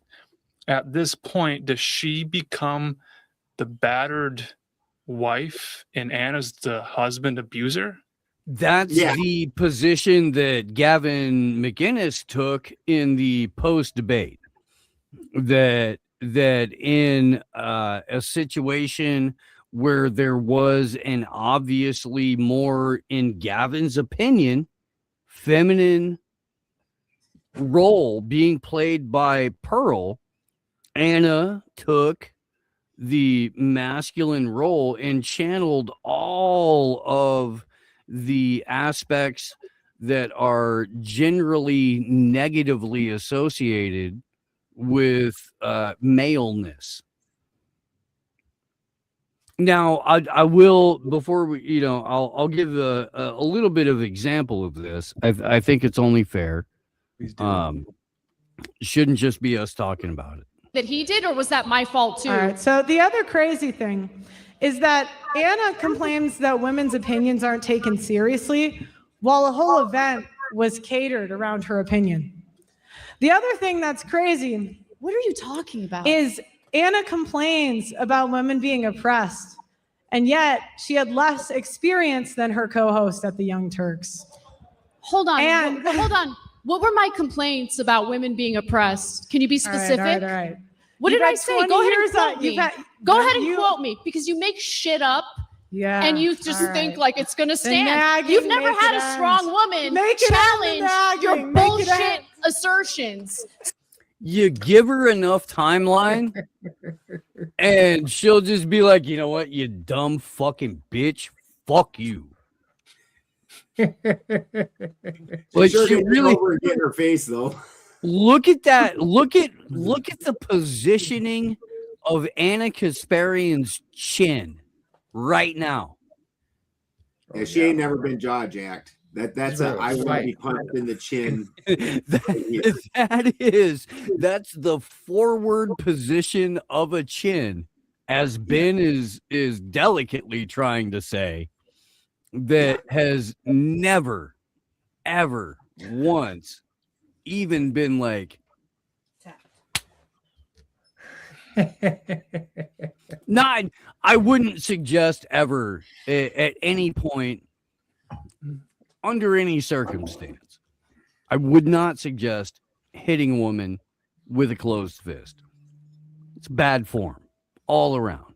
But when you All stick around. your chin out that fucking far, even an open hand is going to knock you to.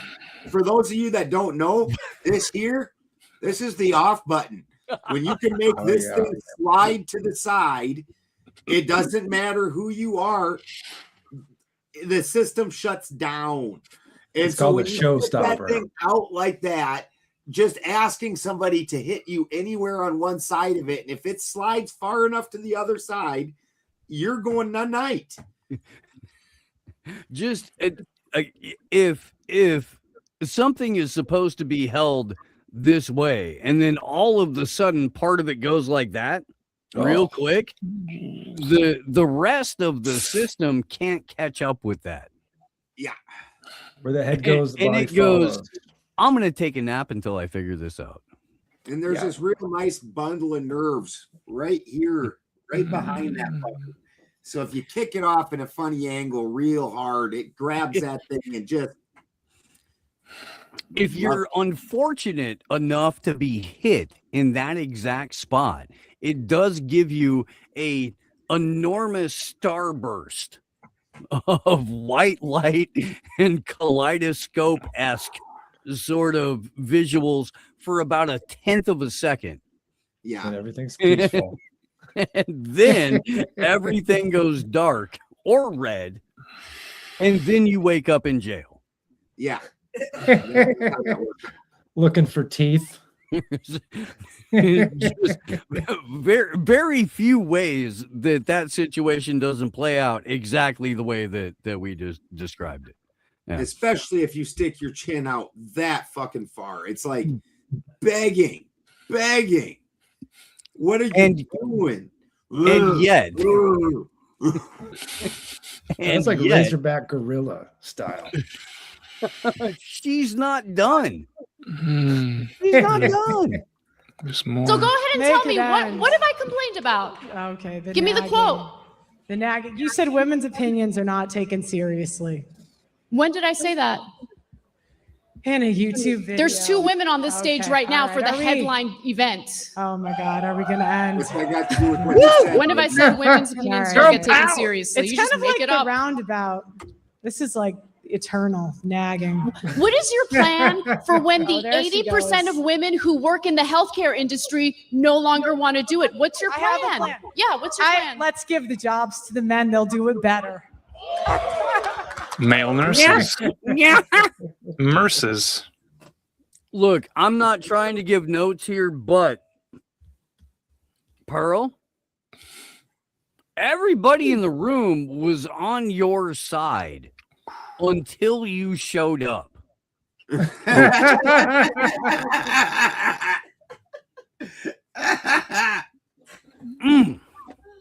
Goodness.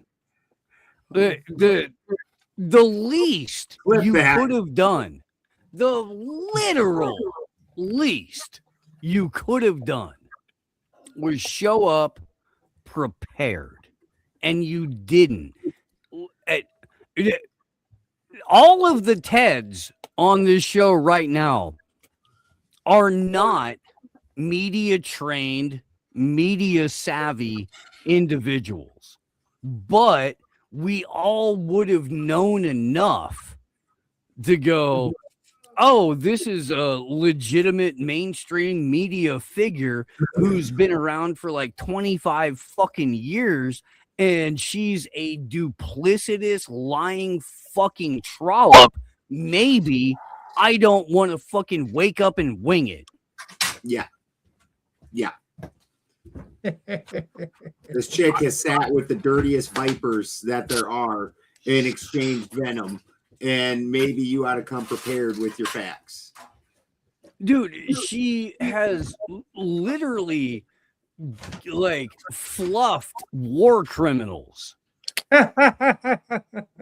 and just been happy to be in the room with somebody who had caused so much death and destruction. Like that you should, Pearl, at least have half a fucking understanding of what you're doing, what you're being asked to do, and you didn't do a fucking thing for it. You showed up like, I don't know, what the fuck are we doing here? What, we're debating the feminism. Steve, Yeah, no, Steve, fuck them, bro. hold on though, Steve. Hold on though, Steve. I want you to please fast forward to Pearl's closing statement, and when she's holding up her notes, I want She you to does. stop. Okay, we're about there. Right We're there, right almost there. You literally just showed it, and I We're- want you to. Her closing statement where she's forced. I don't. to We're leave. not. I'm not talking about the statement yet, Steve. I want you. Yeah. to Oh go yeah. No. through I know. How to feel. No, I want to be in reality. I want to live in a fact-based reality that requires empirical evidence, not your assertions. Feelings. 300. We all saw that plane crash on the East Coast. No one's making that up, Anna. You do better when you're reading off your paper, so I'll give you some time to do that. Anna's got more testosterone than the first debaters. In the future, because I'm sure you'll find yourself in more All of right, these what if- debates, I actually think that you could be an incredible debater, but you need to look at the broader picture, Oh not my just God, rely the on nagging, anecdotes, the and nagging. don't make Broader. things up out of Nagging. full cloth. Okay. She's got Feminism empowered women. I'll take the tip. Thank you. Feminism empowered women to sign up for previously male dominated careers that they quit. 48 to 73% of This is female one of the lawyers, papers. depending on the type When of. her closing, it shows this paper like this, and you can see her writing, dude, and it looks like a 7-year-old wrote this shit with crayons. That's great. I do want to actually, let her do this because it's the only moment where she does well. Like that's it. She got her fucking ass kicked all over the place by somebody with a weaker argument but better skills. Yeah, 100%. Right, but this is her being submissive, is it not? Well, if you're gonna debate, you've got to do debates. Like No. My This first is debate, so many debates, I lost to. Yeah, even no, when I had- Alan, that's a better position. dumb point. Don't.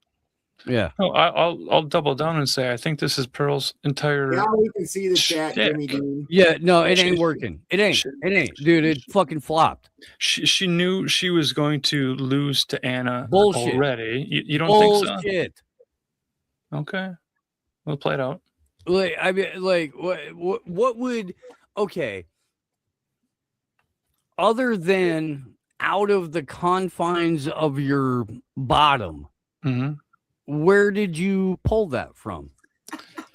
It's her whole shtick where she's trying to be this, please save me, I'm a girl and I'm living in a man's world type thing. And the whole, like, where she's scribbling notes and she's kind of debating, but it's sort of a cutesy girl debate.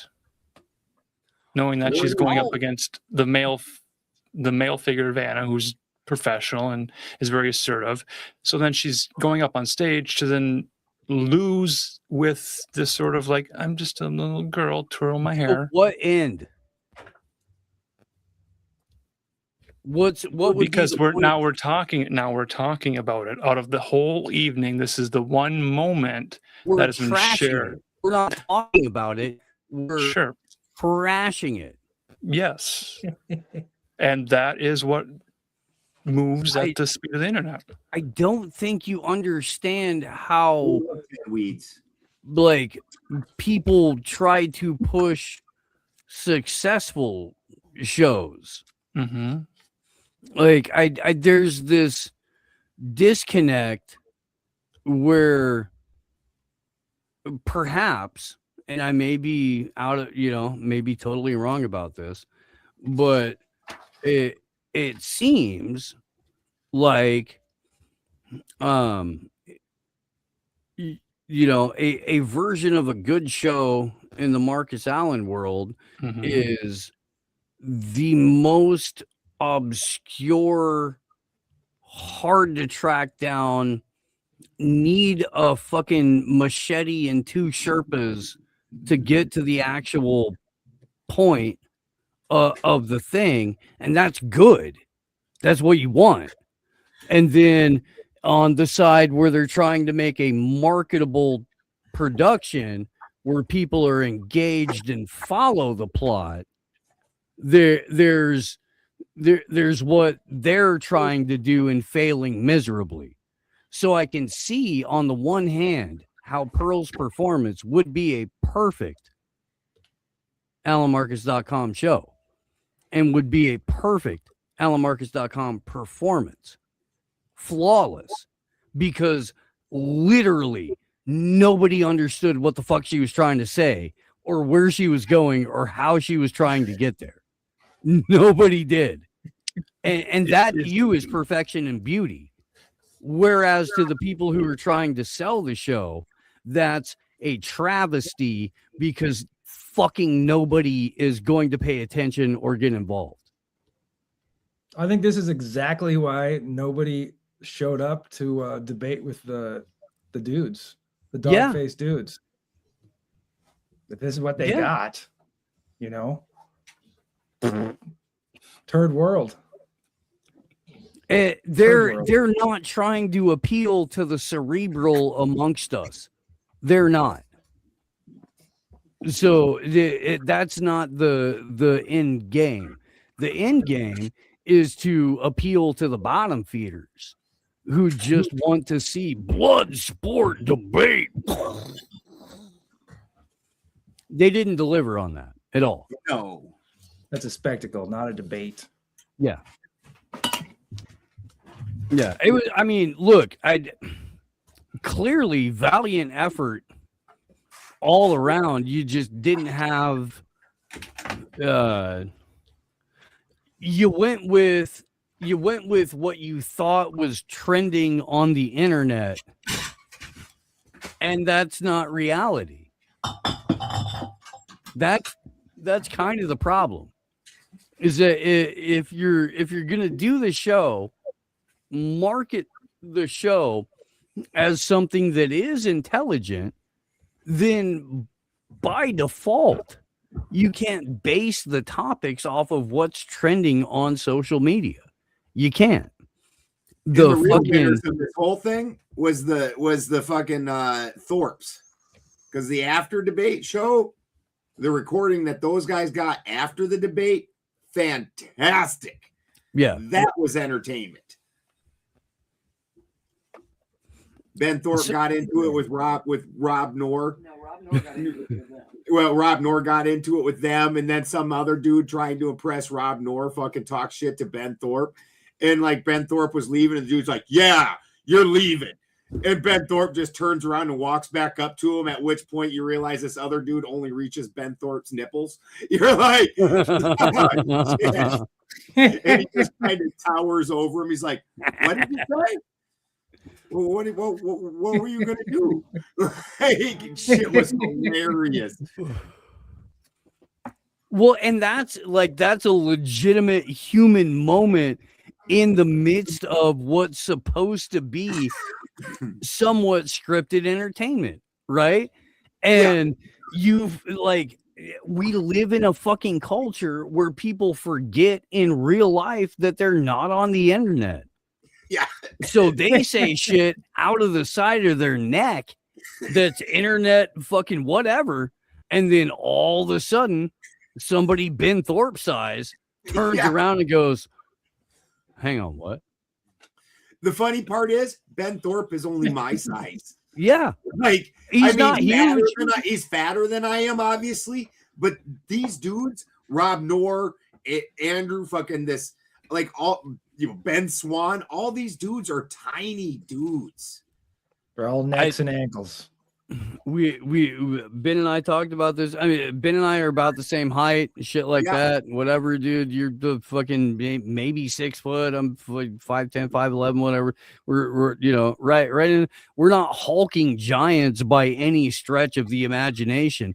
But if you put the two of us next to 80% of independent media, it looks pretty outsized, man. It does. It's fucking weird. It's like when I go down to Christy's parents' house, like, and I get in their shower, and their shower head hits me right here. I'm like, God damn it. Trying to duck down to get my head underneath there. I'm like, That's because the tallest person in my family is 5'4", and my dad built that house. that's what I'm saying. I feel like I walked into, like, you know, when you're a parent and Big Thorpe is 6'8" on the Joe Rogan scale. when they were asking him, I was actually watching a show Thorpe was on, and Thorpe didn't even say he was 6 foot. He said, Yeah. No, Ben Thorpe is 6'8" on the Joe Rogan scale. So if Joe Rogan is 5'7", yes, Ben Thorpe is 6'8". In reality, Silver hit $100. Yeah. Holy Which fuck. and this is something that Misfit 1904 here and I have talked about. It's kind of just a correction. It is 100%. Because silver was artificially devalued for 35 years or something like that. Yeah, they tried to do that short on it to try, because it's been devalued. So they tried to do that short on it, but not enough people got in on the short. But it did spike. That's when silver jumped up to 30. It's because a bunch of people had already figured that out, and just not enough people got in on the short. Yep. But yeah, $100 an ounce silver right now. If you have 30 fucking ounces of silver right now, you've got $30,000. Go turn that into a homestead. Yeah. The way that they kept silver so low is they would give out these basically a silver certificate saying you owned an ounce of silver, and they gave those things. They printed those things like mad, and they did not have the silver to back it. Yeah, and I'll tell you what, Tom, the real price of silver should probably be more around like $450, not $150. If we're looking at where we were 40 years ago at like peak 1970s inflation, silver would have been worth around $625 an ounce. Gold was 30, right? 30 then? Yeah. What's up, Fourth Wiseman? Still want to be buying it then. Silver. I mean, oh God, if we could go back, dude, even pre-2000, fucking ounces of gold weren't shit. It was less than $300, bro.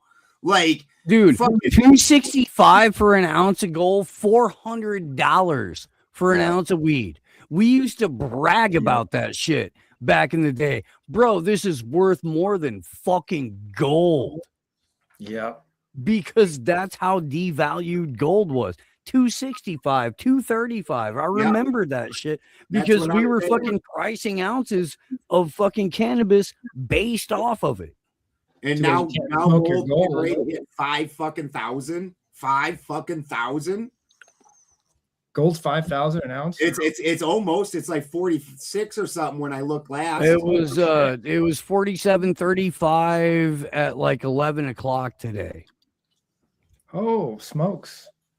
Yeah. I'm saying my ass is about to quit doing anything else and just go start digging. Like $5,000 for a fucking ounce. My ass is about to go disappear out into the mountains, fucking, and go fucking and go start washing rocks. Go dig up the graveyards and find some teeth. It's gonna get there, man. It is. Yeah, go get me some more of that. I gotta bounce, fellas. Well, don't bounce in the shower. Only jump in the shower. Love you guys. Hopefully, again, we all love Sam. We think that whole thing's a good idea. Great concept. First time out the gate, a lot of times isn't any good for anybody on anything. That's some hard shit to do. And then having lost, they kind of pinned most of their hopes on Andrew, and that would have given it a lot of legitimacy, especially in the debate. They built the show They built the show around the draw that Andrew Wilson would bring, and Andrew Wilson is a pussy fart. And it's windy out here. Yeah. The guy is just, he is incapable of having an actual debate with a skilled opponent. Again, if you're in your 40s and you're good at telling 19-year-old whores that you're a 19-year-old whore, that ain't special. Nor impressive. But yeah, no, God bless everyone involved in word war debate. I hope that they turn it around. Oh, hold on. Before you go, Steve, that was the last thing we wanted to talk about. In their future plans, replacing Ben Swan is, drum roll, please, Rob Noir. Oh, yeah. Oh, no. They're replacing Ben Swan with Rob. No, it's As Rob Noir. moderator. Sam kept saying Noir like black. I'm like, is he calling Rob Black? Is he saying Rob Black? What the fuck is he doing here? Right? Yeah, I hope it's going to draw in the guy. I hope So apparently Andrew suckered these guys into thinking that Rob is some big draw in an amazing debater and all these things. And so now the guy heading the ship is going to have the charisma of this broken piece of stuff. Well, I guarantee you that Ben walked out of there that night going, nah. Yeah. Nah. Yeah. I'm not gonna do this. This isn't worth the hand makeup. I have after to the have mistakes applied. of the first one. That's Tops a big of my- mistake. They were powdering his wrists and hands because he was holding the golden mic. So a long time ago, but me and a buddy did an interview with Ben Swan, and before it was taped, we couldn't do it live. I asked you guys, I do a fucking everything live. You know, I was like, nah, man, I don't want to do a fucking pre-tape shit. I don't like that. No, let's fucking put it all out. If we fuck up, we fuck up. That's, you know, how else are you gonna get better? But the problem was Ben Swan had conditions before, you know, the cameras were rolling, and among them was he had to have skin toner applied to the tops of his hand. So when he gestured, it would be a uniform color with his face, and any, you know, discoloration on it, it would be washed out. I'm not fucking kidding. I'm not, dude. I'm not making this up. That's a real fucking thing that happened. That's got to be a joke. That is a high level of professionalism. On my mom, on my kids, dude. That was a real thing that happened. How tall is this guy? He's like 5'6", maybe in shoes with heels on them. Yeah, again, I'm not a towering giant or anything like that, dude. I could be 6 foot in fucking cowboy boots. I could be, but like that's fucking tops, you know. And I'm probably fucking giving myself a half inch. Yeah, we're not getting older. We're not getting younger. You start shrinking. You know, you know, I'm not like I'm not a fucking Mark Steves or anything like that. You know, that dude's a fucking half a Nephilim, dude. He's you're Ted Steves. You're Ted Steves, and you're Ted swole Steves, today. not Mark Steves. And when Mark Steve's on this show, he's going to be Ted Marks. But MARX.